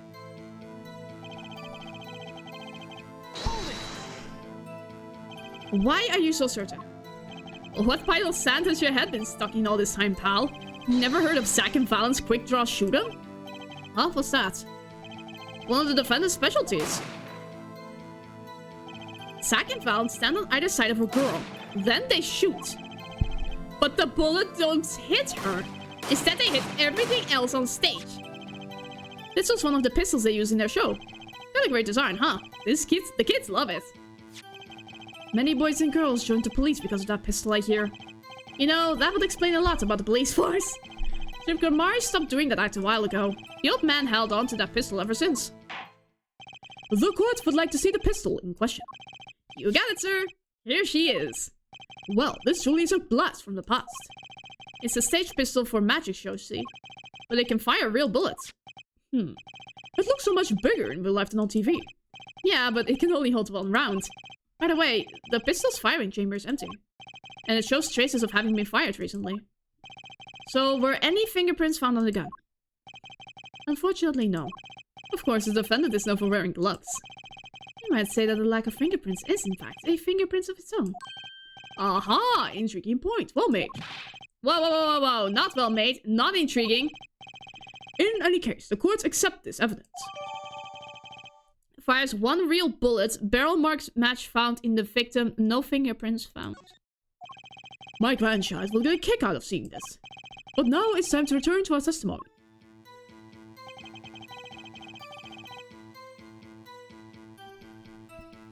What if they shot the clown, he still shot the victim? But it only fires one bullet. Objection! Yes! The trickiest cases often seem the simplest. Prosecutor Gavin, you missed the bullet hole in the clown's forehead. If you hadn't missed that, you might have come to a very different conclusion. Understand? Yeah, but like I just said, pal. After he shot the clown in the forehead, he went and... Objection! Not possible. Did nothing of the sort to the victim. The pistol proves he could not. The murder weapon, how? It's quite simple, Your Honor. This pistol only holds one bullet at a time. If he had shot the clown in the forehead, he couldn't have shot the victim too. Ah! Objection! That's not a contradiction, not even close.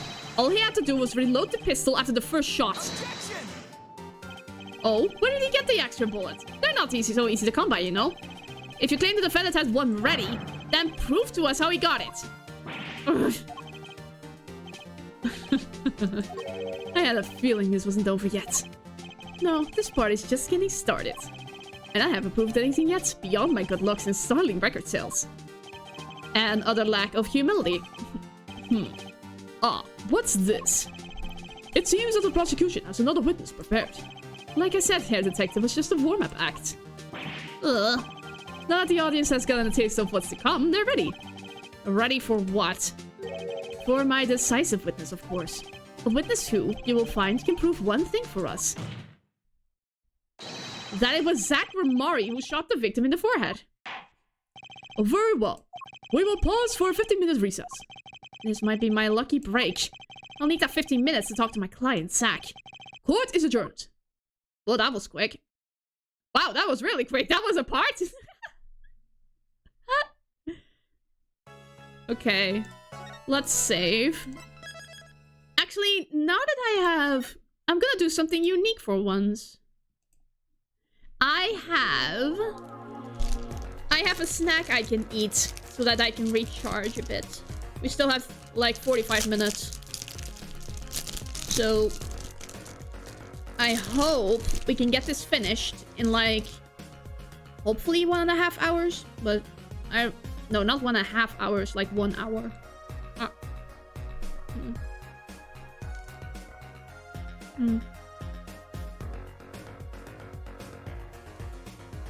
Hope everyone's been doing well. If the chat is dead, I'll just go to the break screen. The Emma arc begins. Munch, munch, munch. Yeah, grab some snacks yourself, guys. Munch on your own. I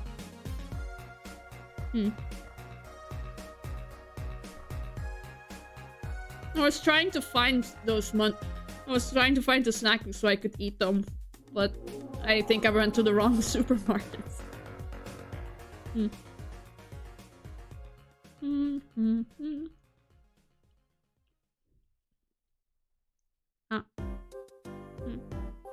Just had dinner, just no snack. Yeah, dinner I still have to eat dinner, but I need something in my system.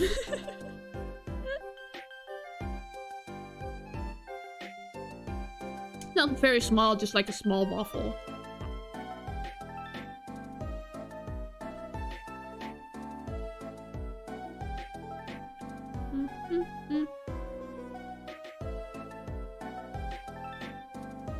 Gotta keep that blood sugar going for crime solving, indeed.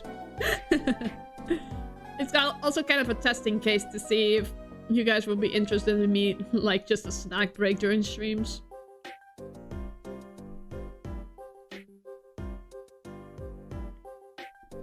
Because I quite like that time where during the birthday stream I just ate carrot cake and we just chatted.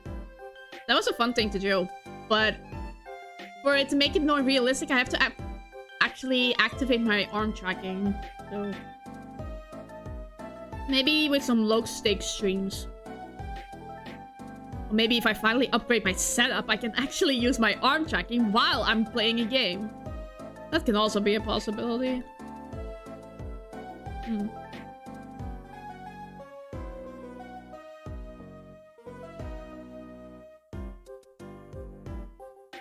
If I'm with snacks during streams, I don't mind. Streamers gotta eat as well. Thank you for the understanding. And at least this is nice. Just a nice change of pace, you know?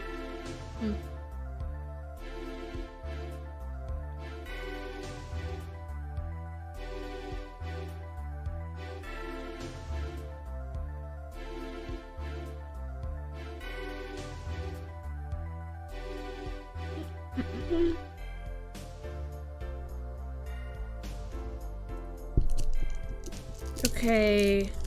Now just only... I ran out of water, but I still have a juice box. It's not cold anymore though. Ugh.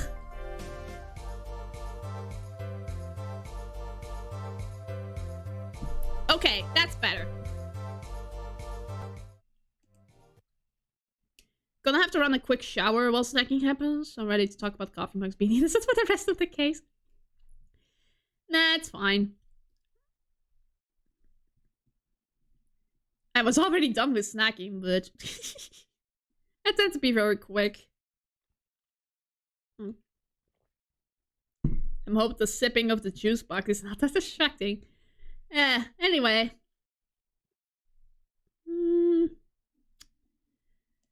Well, let's continue, shall we? Let's throw my garbage into the bin. Okay, let's continue. We'll have to speedrun this shower. Which you're like, no, you don't have to worry. Please don't rush the shower. But a quick shower is like 15 minutes, so... No hurry, okay? I'm sure you'll be on time for the climax. Okay. April 19, 11:21 a.m. District Court, defendant lobby number 2. Very impressive, Mr. Wright. I have to say, I expected nothing less. We've only just begun. I was hoping you could tell me a bit more about what happened, actually. I do not think you would believe me if I told you. But that you discovered the truth for yourself. I was thinking of you, you know? I think we need less thinking and more talking. That night in the hospital, what really happened? Ah, the way your eyes gleam, Mr. Wright. You'll scare Trucy. Speaking of which, where is she? You have seen the problem yourself. The letter. The one shot in the forehead. One, right? Yes, and the reason he speaks of. I could not deny my mentor's wishes. Even if it meant my own death. Why not? This is something I will not say. For now, at least. What's this for now business? I have done many things in my life. Some well, some poorly. But this is a cross we must bear alone to our graves. We? You wanted to know about the night of the incident. Finally, this guy sure likes to take his time getting to the important stuff. Of course, I had no intention of shooting my mentor. I snuck into his room that night at the appointed time. And found there upon his bedside table 2 pistols. 2? 2? Yes, the one I had used on stage. And the one that had been used by my partner, Valent. Oh, for the second Valent's quick draw thing. My mentor had the look of one sleeping. I stood by his bedside, hearing only the light sound of his breathing. Then I took the pistol into my hand. I cannot deny that my resolve faltered then, for a moment. You faltered? You mean you thought about shooting him? Recall there was a reason I could not refuse his request. His last such request, though not his first. So there were other requests you couldn't refuse before. To be honest, I have not always been steadfast. And I fear I brought pain upon Trucy. Is Magnifique covering his disciples somehow? Just what was going on in Troop Grimari? Yet, in the end, I did not shoot him. Instead, I turned and shot the clown. I took the pistol I had fired and placed it in my pocket. In your pocket? I believe you examined the bullet in the clown's head. You will find it to be different than the one in my mentor. What were those called? Rifling marks. Yes, well, that is all I have to tell you concerning the case. Concerning the case? You mean there's something else you can tell me? Ha ha ha ha! You are a fascinating man, Mr. Wright. Thanks? Yes, there is something. My mentor. His eyes opened. What? Magnifique Grimari? The old devil. He was not asleep, you see. Of course, the gunshot would have woken him anyway. And there we had our last discussion as mentor and pupil. It was not a long discussion. Maybe 5-10 minutes or so. What did you talk about? Haha, Mr. Wright, did I just tell you? It does not concern this case. Zach Grimari seems pretty steadfast to me, or maybe just stubborn. Mr. Wright, your presence is requested in the courtroom. Once again, I am in your hands. Right, let's get back in there. You're back. Hi, Pikachu. Welcome back.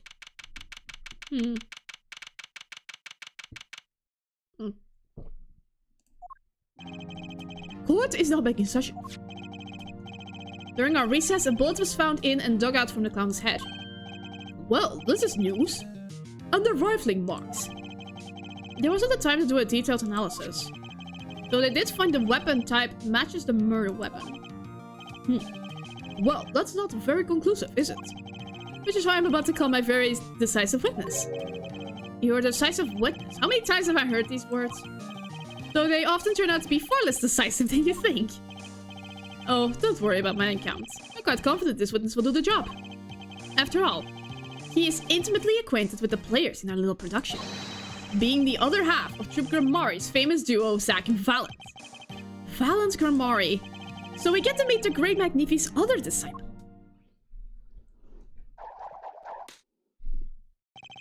Perhaps we'll start by asking your name and occupation. Valent Grimari, magician. And you're the decisive witness, are you? You can prove your fellow student your partner's guilt. Fate, the grand illusion, filled with traps and tricks. But wait, the shooting took place in that hospital after 11 o'clock at night. If you're a witness, does that mean you were there that late? If one were to deduce this logically, the conclusion is... yes! Okay. I always get the characters, don't I? I have an interesting fact for you. You see, several days before the crime, my witness received this. That looks very familiar. What? Wait. That's the same letter Zack Grimari received. Yes! Or perhaps I should say, ta-da! Oh my god. Order, order, order. And what does it say? Surely not the same thing. Perhaps you should see for yourself. 11:20. Why, it's practically the same. The court accepts this into evidence.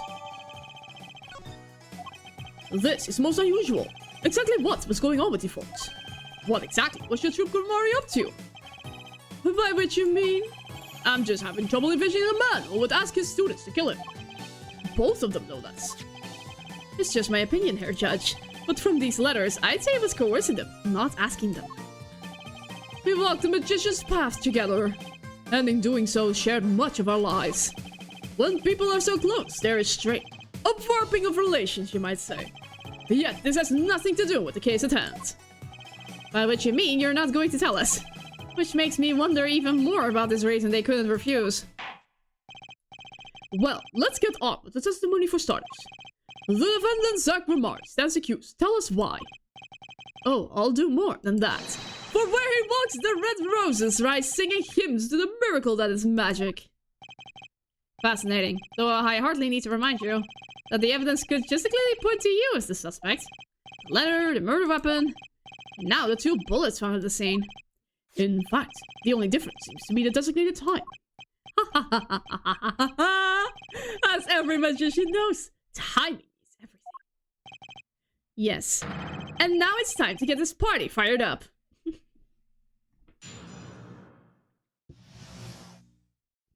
Night of the crime. That night I visited the hospital room at the time Magnifique requested. The smell of gunpowder hung in the room, and my mentor had taken his final bow. I did not imagine my fellow students might have received the same instructions. Yeah, the deal with the dead is still a deal. Death's sweet kiss I gave to the clown. Then I informed the doctor and the police. So you were the one who reported the crime. Indeed, I would think. This fact alone would clear my name of suspicion. Let's not jump to any conclusions. Yes, the cross-examination generally comes before the conclusions of the court. But if your testimony proves to be true, then the defendant, Zach Ramari, is guilty. And if it wasn't Zach Ramari, then the killer was you, Valent. No disappearing act will get you out of that.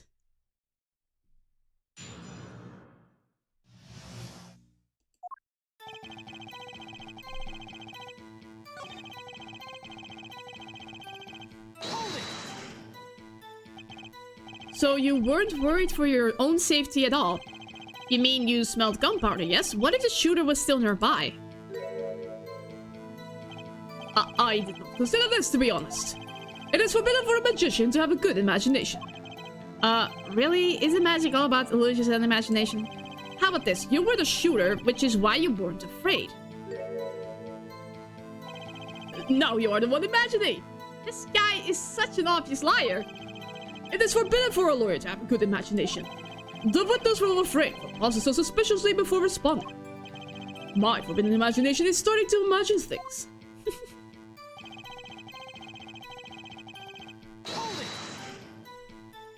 Which brings us back to this reason neither of you could refuse. So it does, and my partner, he did not refuse. But Magnifi wrote the same thing to you. Why could you refuse if Zach couldn't? Because I have a will of steel, of course. I also do this trick where I bend steel bars, so perhaps steel isn't also strong. So which is it? Mind if I continue?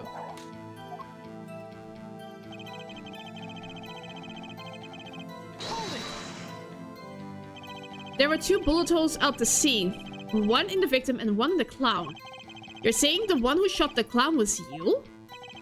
No doubt my partner Zach has said much the same thing. Yeah, because whoever didn't shoot the clown committed murder. I better dig around here a bit more and see what I turn up. Mr. Valent, let me ask about something else concerning the crime scene, namely... the number of pistols. How many pistols were there when you entered the room? By which you mean what precisely? 2 pistols were used in the Zach and Valent quick draw shooting, correct? 1 for each of you. You are well informed, yet only one of my old friends sat in the hospital room that night. What did Zach tell me back in the lobby? Of course, I had no intention of shooting my mentor. That night at the appointed time, I found there upon his bedside table 2 pistols. Took the pistol I had fired and placed it in my pocket. I see no problem with that statement. Only 1 pistol is visible in the photograph of the crime scene after all. So you picked up that pistol and fired it?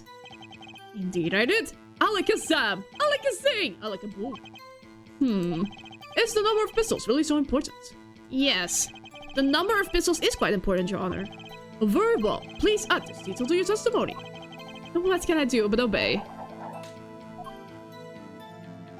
Only 1 pistol was in the hospital room that night with it. I shot the clown.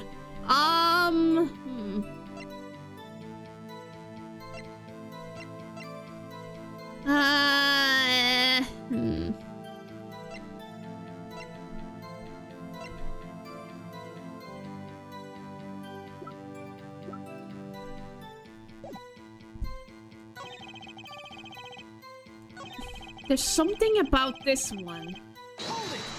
Whoa, that was a quick shower winging, my gosh! So you took the only pistol there and fired it? That's correct. And that pistol was this one, which was left at the crime scene? Good show, I see you too. I see you too are a magician of sorts. And you're an idiot of sorts. Do you have any idea what you just said? I see the fire in your eyes as you glare at the witness. So how about heating up this trial a bit? These slow ballads bore me. I've got a hunch, but maybe that's all it is. Maybe I should ask about something else. The bullet in the pistol, the location of the pistol. On second thought, let's run the test testimony for a while longer. Only 1 pistol was in the hospital room that night.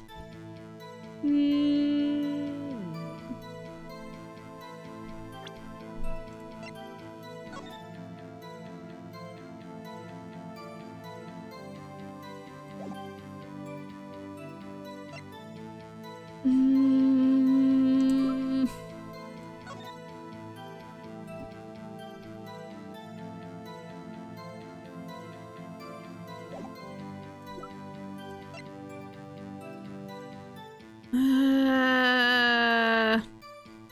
I want to see what the other statements are.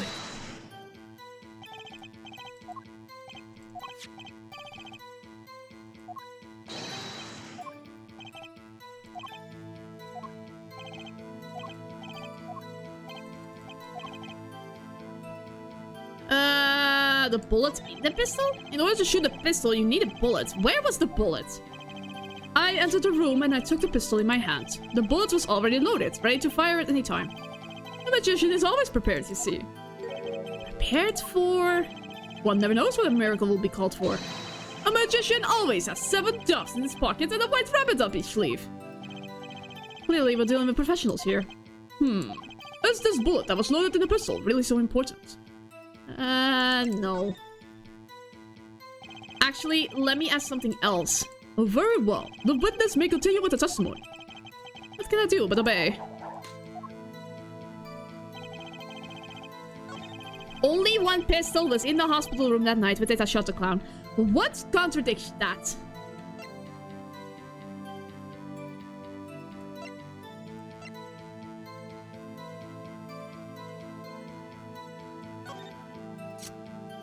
There are no fingerprints on this thing. Let's just present the gun, I guess? Objection! It was! What? Okay, explain, Phoenix, why that was a contradiction. I knew it was... I suspected it was because of the gun, but... Specifics, please. According to the defendant, Zach Ramari, when he entered the room, there were 2 pistols on that table. 2. One of those pistols he used to shoot the clown in the forehead. Then he left with it in his pocket. Of course, this is what he would say. Unlike the hapless clown, we must see why the defendant has some brains in his head. Well, what about what Mr. Valent has told us? You see, there's something about his testimony that doesn't make sense. What might that be? I told you, I took the pistol that was there and shot the clown. That's your story, at least. But the rifling marks tell a very different story, Mr. Valent. Recall what Prosecutor Gavin told us. We compared the bullet taken from the victim's skull with the bullets fired from this gun. Rifling marks on the bullets were a perfect match. Oh! Mr. Valent, if you fired this pistol, then you shot the victim in the forehead.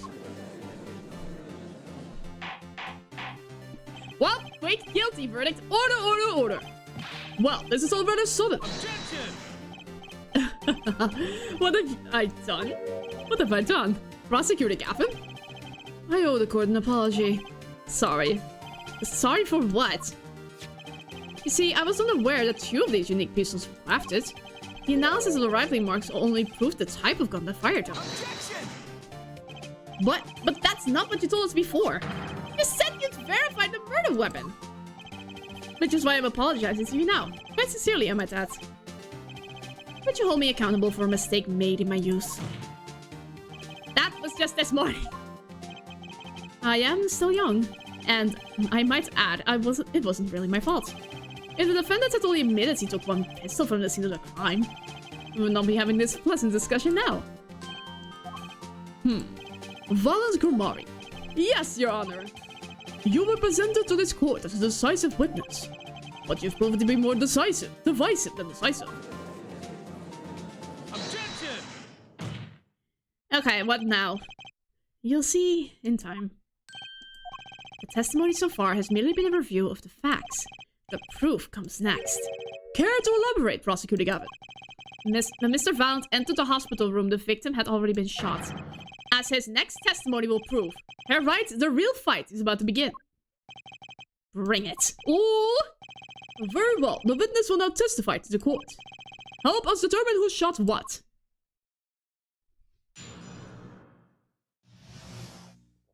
I arrived in the hospital room at the appointed time, which is to say 11:20 p.m.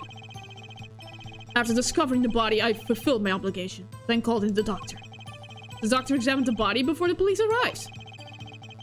He was quite clear about the time of death, 11:10 p.m. And the one in the room at that time was my partner, not me. Well, it was between 11 and 11:30. Those times are rather close, you have to admit. You're talking about an alibi established over a matter of minutes. To use a 10-minute discrepancy as the basis of your alibi. It's easy to explain in this situation, Herr Judge. For example, take our debut hit single, 13 Years Hard Time for Love. Cue to the song, press the play button, and it will play for 2 minutes, 50 seconds. Do it 100 times, and the result is the same. Their debut single was only 2 minutes and 50 seconds long. What a rip-off! Magic is a world of utmost precision. Hocus pocus requires admirable focus. And in the time of death determined by the doctor, there is an incontrovertible truth. Very well, the prosecution warns us that we're dealing with rather precise times. And we can expect the cross-examination to require the same level of precision. I would hope the defense refrains from its customarily broad sweeping accusation. I can't press again! Lest we blur the focus this case so clearly demands. Points taken. Baseless remarks will result in a penalty. Ah, no! Carry on, Mr. Wright. Carry on, right? Oh, no! What the... Oh my god. Yeah, that is true. I don't need to press that. Lovely, please don't do this to us. Doctor examined the body, but before the police arrived, he was quite clear about the time of death, 11:10, and the one in the room at the time was my partner, not me. I think this one? I don't think I'm stepping out of a limb to say I have some doubts about this. How could the doctor be so precise with the time? We do usually get an estimated time of death, true. I'm not sure I've heard of a verified time of death. Magic revels in making the complex appear simple, but the reality is the opposite. What appears complex in this case is a simple matter of subtraction. I see another person has done their arithmetic homework. The point here is the IV the victim was taking. It's quite visible in the photograph of the scene. Recall what we heard earlier about the victim, Magnifi Grimari's schedule. Every night at 11, Magnifi took an IV drip for 30 minutes. I can see the IV back, right there, yes. Now, look a little closer. Follow the tube down from the back to the end. Oh! The needle's been removed! Doubtlessly, it fell out when he was shot. That seemed to be the case. When the needle comes out, the IV no longer drips. You could just measure the remaining IV liquid. Precisely. The IV liquid functions for our purposes as an hourglass of sorts. This is how the doctor determined the time of death. From the amount remaining in the bag, it was determined that the IV had stopped 10 minutes after administration began. Okay. And so it was, when I Valent entered that room. 10 minutes had passed since that horrible crime was committed. And this is proof. Well, Mr. Wright. Does that seem important? Yes. Well, seeing how it is the biggest clue we have to the time of death, I'd say it's very important. Agreed. It will be hard to imagine a more precise way to determine the time. Behold the power of arithmetic. Very well. The witness will add this detail to his testimony.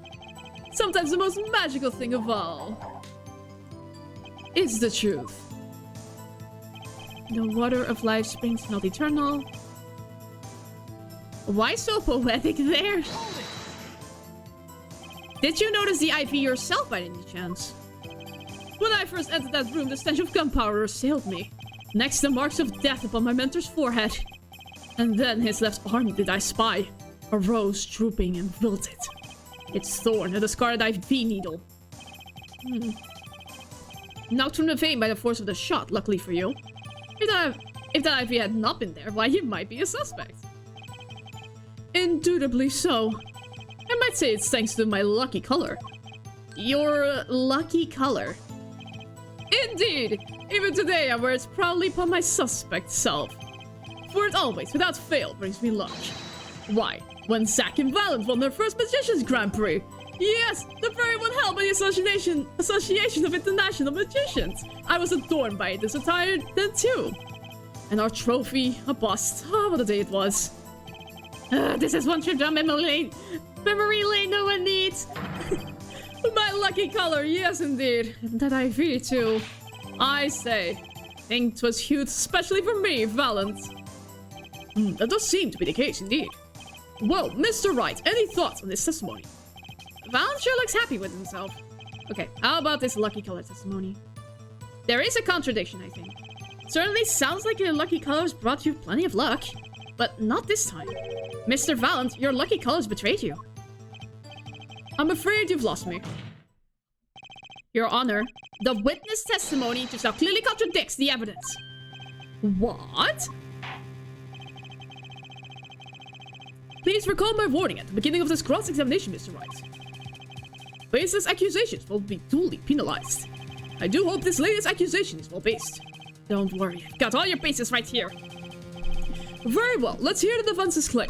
Where is the evidence that contradicts what Mr. Valent has told us? Okay,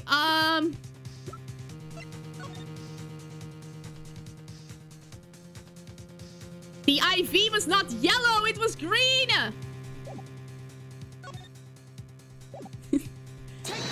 Please! Please! The crime scene tells all, Your Honor! The photo of the crime scene. Yes! Oh, the sock of color has me yearning back for black and white, clear-cut simplicity. Tell us, Herr Wright, just where is a contradiction in this photo? My pleasure. And I assure you, it's quite simple. But I can't promise anything in black and white. Let's hear what Mr. Wright has to say. What in this photo contradicts the witness's testimony? The IV bag is green. Please? Valent Grimari, let's get one thing straight about your lucky color! It's yellow, yes? Kind of takes the mystery out of it, but yes. Something wrong with yellow, Mr. Wright. Yes, there is. Decisively wrong, in fact. Take another look at the photo of the crime scene. What's this? Confusion, doubt. Tell us, what do your elderly eyes spy? Even my elderly eyes can see a problem here, Mr. Valent. Look at that IV bag. What is this? What foul magic? It would be hard to call the IV liquid yellow. And I'm afraid no magic was involved in the taking of this photograph.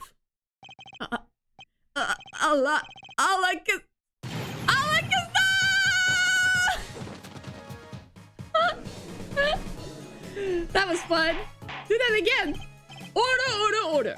What does this mean? Objection! This is some kind of mistake. Yes, Prosecutor Gavin. Your witness's mistake. The greener they are, the harder they fall. More magic, please. Was this no substitute for experience? Valent Grimari, as you reminded us several times. Your lucky color is yellow, but the IV is clearly not. Well, this contradiction can mean only one thing. Objection! And to think, you're almost happy. I see your true colors now, Ace Attorney Phoenix, right? Something you'd like to tell us, Prosecutor Gavin. As far as this court can tell, this witness's testimony does contradict the evidence. Yes, a contradiction. One that I shall be pleased to hand right back to Mr. Wright. How do you mean? How? Because the witness has made no mistakes. I agree. At a glance, the IV liquid does appear as sort of greenish yellow. But I assure you the liquid itself is quite yellow. Yellow liquid? How can you say that? As far as I can tell from this photo, it's green. Yes, but what color is the IV bag itself? The bag? You mean the plastic bag on the hook? It looks like I want to say a light blue. Precisely. Figured it out yet? Put a yellow liquid in a blue bag and you get green. This, incidentally, is the liquid's true color. I see. Your explanation does have the ring of truth to it. But why? Objection! Yeah! That does not make sense!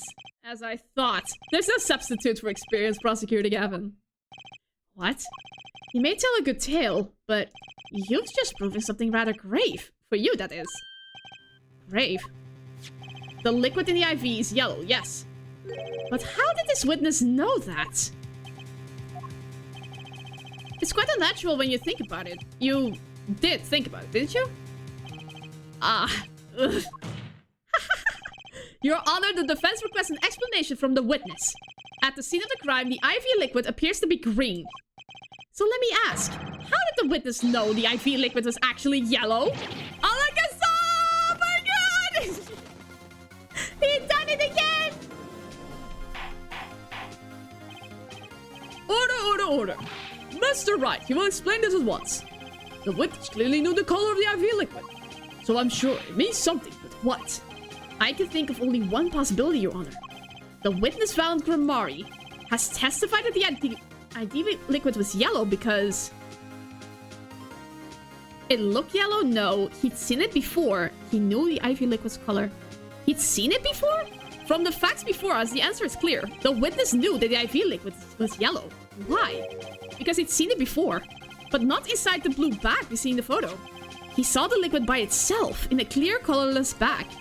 I suppose he would have had to, but I'm still not clear as to what this all means. Ask yourself, why would he know if he didn't work at a hospital? That's where you'll find your meaning, Your Honor. Objection! I have no idea what he's talking about, Dimitri. I'm afraid I find nothing. What if he knew the IV liquid's color? Leave the getting excited over absolutely nothing to our teeny bopper fans, yeah? Objection! The IV liquid is the only evidence proving the time of death. A 30-minute hourglass with 20 minutes worth of sand remaining. Your claim, Prosecutor Gavin. I remember it well. However, there's a critical difference between an hourglass and an IV bag. But wait, I know! An hourglass uses sand, but an IV bag uses liquid. I'm right? No. As much as it pains me to say this, Your Honor, no.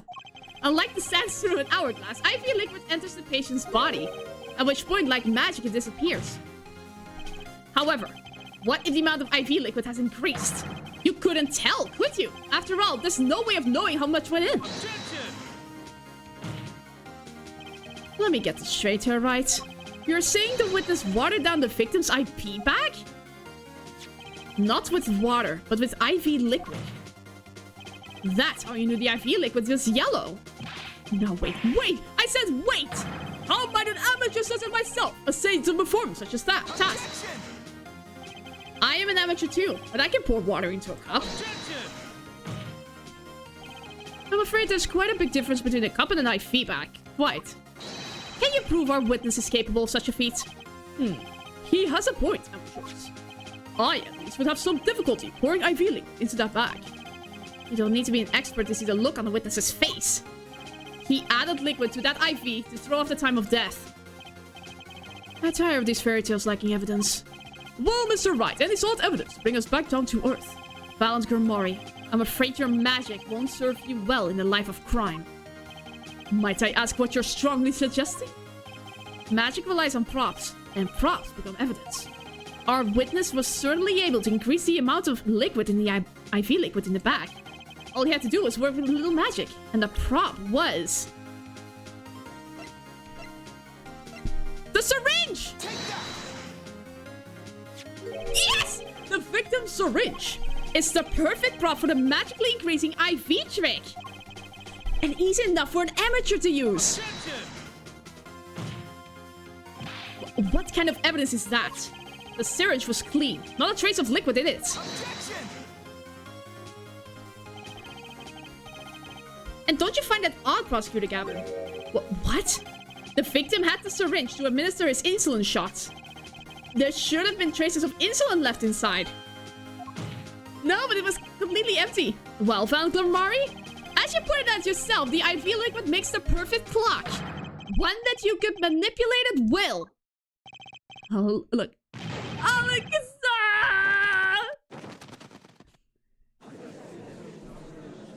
take that, magic man. Yeah.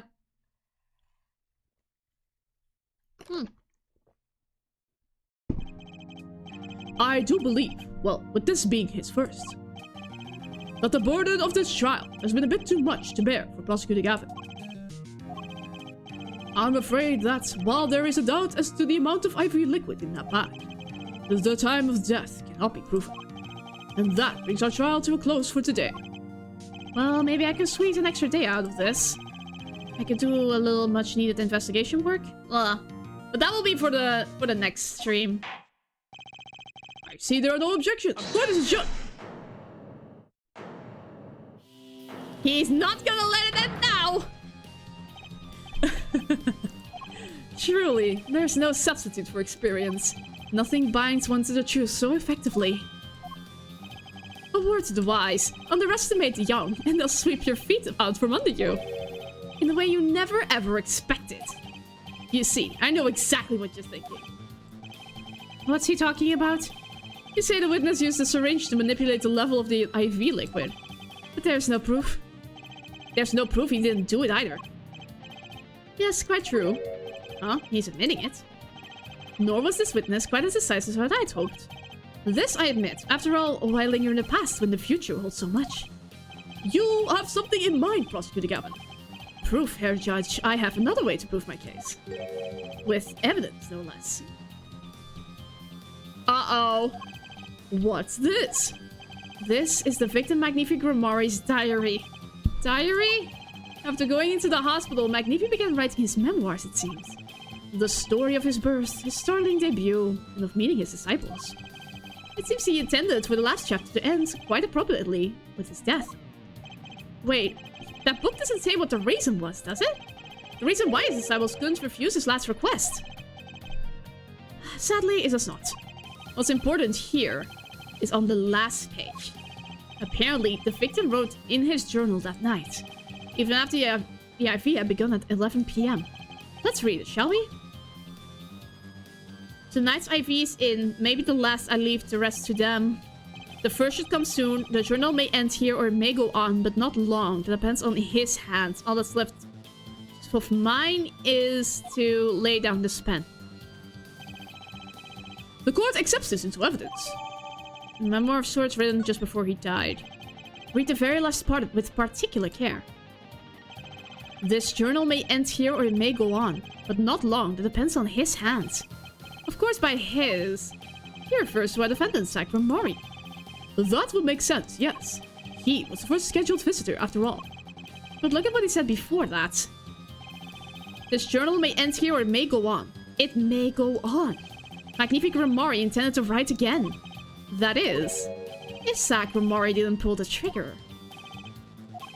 I see the defense understands the meaning of this. The victim's diary does not go on. It ends. Because Magnifi's life was brought to an end by the defendant Sacrum Mori. Order, order, order! Prosecutor Gavin! Are you certain that Magnifi Grimori wrote it? There is no mistaking his handwriting. Well, that does seem to be significant. According to this, Magnifi did intend to return his diary. Yet, if his diary ended here, which plainly it did, then the one who pulled the trigger was the first visitor, Sacrum Mori. Well, how do you like me now, Herr Wright? Still too green for your taste, hmm?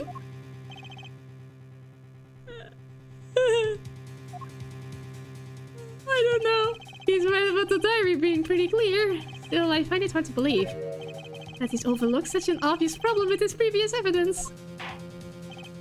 Well, Mr. Wright, the witness's testimony heard was lacking. But put together with this evidence, it seems quite sufficient for the case. If the diary is accepted like this, the trial's over. Maybe it's time for me to show them something. I don't want to show them something. I'm left with no choice but to show my own evidence. What? You have some evidence that overturns this diary. It's not too late to rethink this and avoid more embarrassment. Very well, please show us your evidence, Mr. Wright. Incidentally, don't even think of showing us this diary I've just summoned in court. Now that we've come this far, I hope you have something a little more decisive. Show us evidence that proves the victim continued writing his diary. Alright, I'd be happy to. The decisive evidence proving that the diary didn't end with this page is... I don't want to. I don't want to.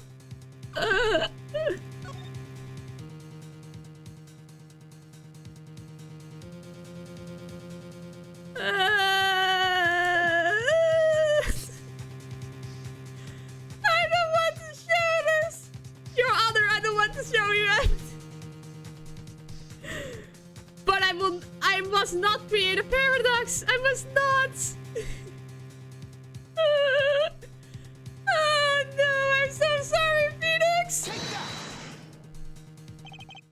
first take a close look at this diary. I must voice act. Note that a page has clearly been ripped out. What's this? I hadn't noticed that at all. That's why we're still here talking about this. As it just so happens, I have here what I believe to be the missing page. Oh, like, I don't believe it! Looking at this page, it's hard to imagine that the first visitor that night shot Magnifi Grimari. That's the defense's position. Oh, wait, let me see that.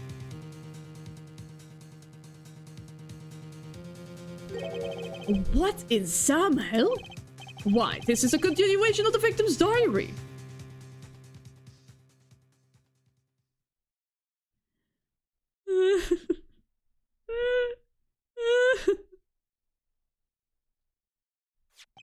Note the torn edge of the page. It's a perfect match with the torn remains of the last page in Magnifi's diary. Quite remarkable. Would you care to explain what all this means, Herr Attorney? The diary continued after his first visitor came, which means that the victim was still alive after Sakramori left, leaving no one to take his life but the second visitor. Valent Grimari! No. No!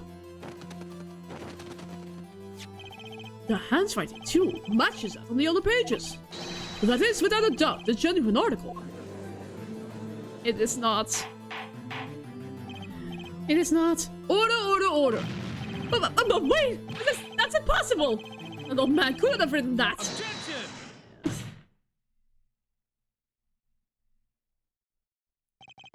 Finally. You just couldn't resist, could you, Herr Wright? Resist what? Presenting solid evidence? Herr Judge. Yes, Prosecutor Gavin. At a request that we put the current cross-examination on hold, prosecution would like to call a new witness. But Prosecutor Gavin, this evidence overturns the current witnesses. I ask only to put it on hold. Please. My new witness has a very, very important piece of testimony to give. 5 minutes. No more. I promise, Your Honor. Well, if you put it that way. Mr. Wright, what's your take on this? Well, Your Honor, judging from his enthusiasm, we'll have to hear this new testimony sooner or later anyway. So it might as well be sooner. Then, though this is highly, highly irregular, we will put the current cross-examination on hold. The witness may step down. Now, Prosecutor Gavin, please bring the surprise witness to the courtroom. This is not... I had a bad feeling just then. That ripped out page was too obvious. He must have known.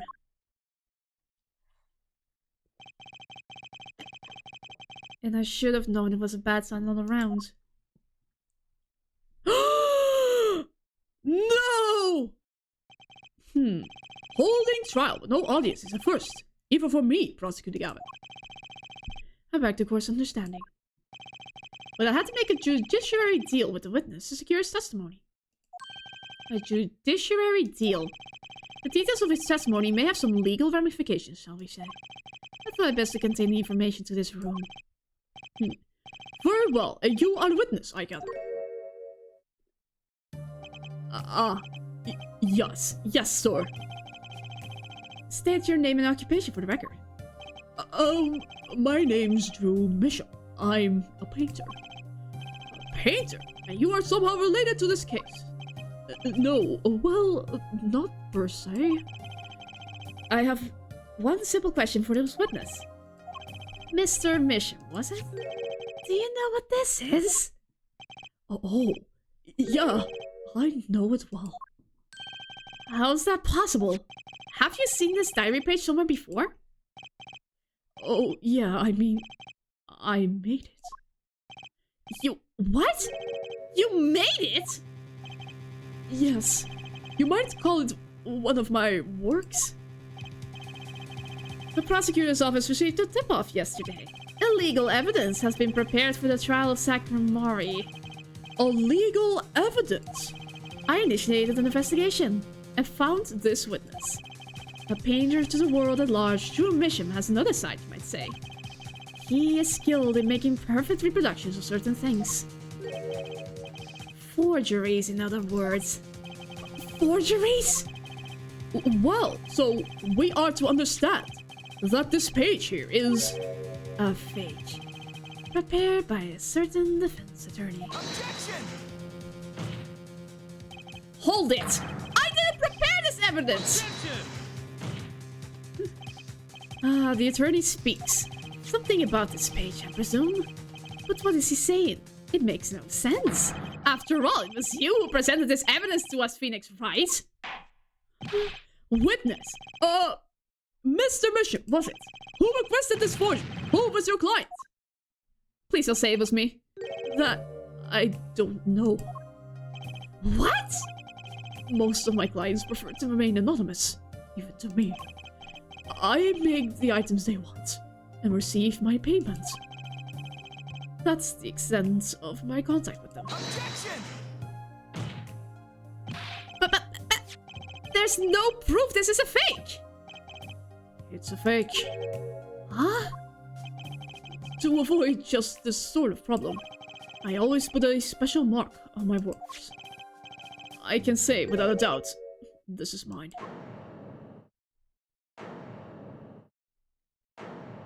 No! No! Mr. Wright, you have just presented illegal evidence to this court.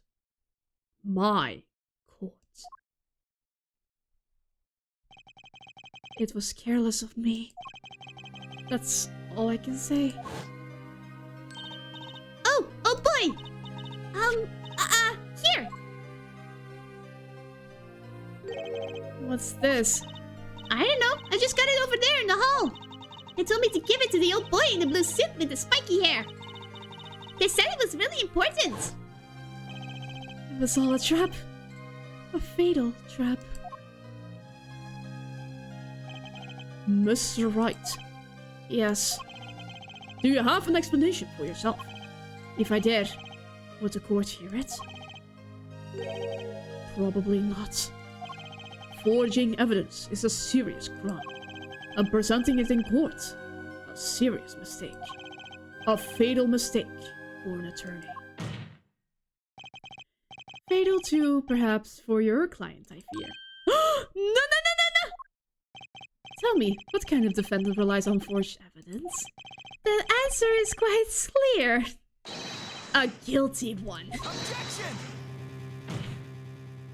Your Honor, wait! I understand that presenting forged evidence in court is a serious crime. But you cannot hold my client responsible for actions I undertook as an individual. I am sorry, Mr. Wright. Your Honor? Another close call, I dare say. If the prosecutor's office has received that hot tip, everything will have gone the way you wanted it to, yeah? I even gave you a chance. Too bad you decided not to think before embarrassing yourself. I see no need for further discussion on this matter. Special witness dismissed. No. Mr. Attorney? Yes? Could I ask your name? Phoenix Wright. Mr. Wright. I have seen and studied many people, but none like you. I'll remember you, Mr. Wright.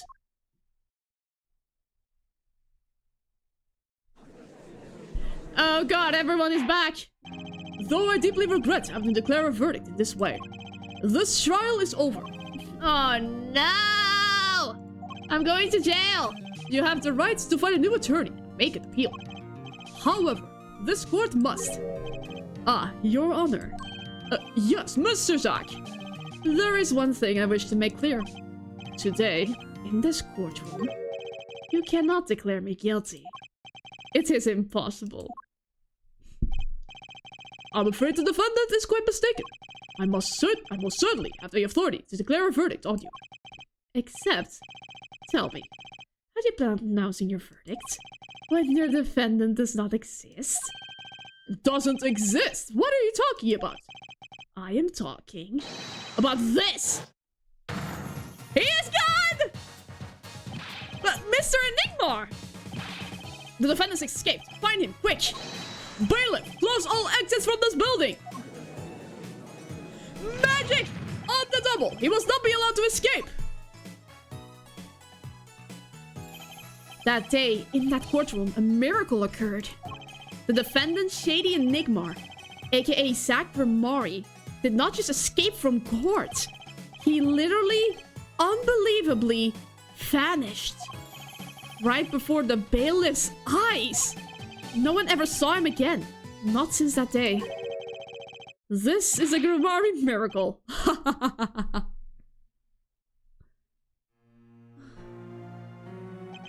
No verdict was declared. Well, it seems I escaped jail. But at what cost? After all, the defendant didn't exist. That's how it happened. The trial of magician Zach Ramari vanished. Along with him, for all eternity.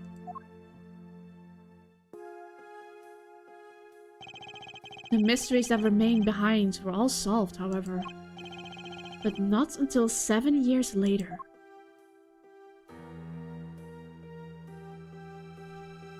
Wow. This was such... Oh my gosh, why did I have to do that? It just pains me to do this myself. Oh well, it seems we are done for today. What a cliffhanger indeed. But yeah, we reached 4 hours. I think I'm gonna call it quits for today. My gosh, that was so... Oh, that was so tormenting. I need answers! Thank you for the stream. You're welcome. The finale of Apollo Justice Ace Attorney shall be on Sunday. But I will have a bit of a dilemma later. I was planning on this game to last for me a month, and I still have a week left, and I don't know what to do with the other 2 streams. But that's a worry about another day. Thank you very much for watching, everyone. I will see you guys on Sunday for the finale.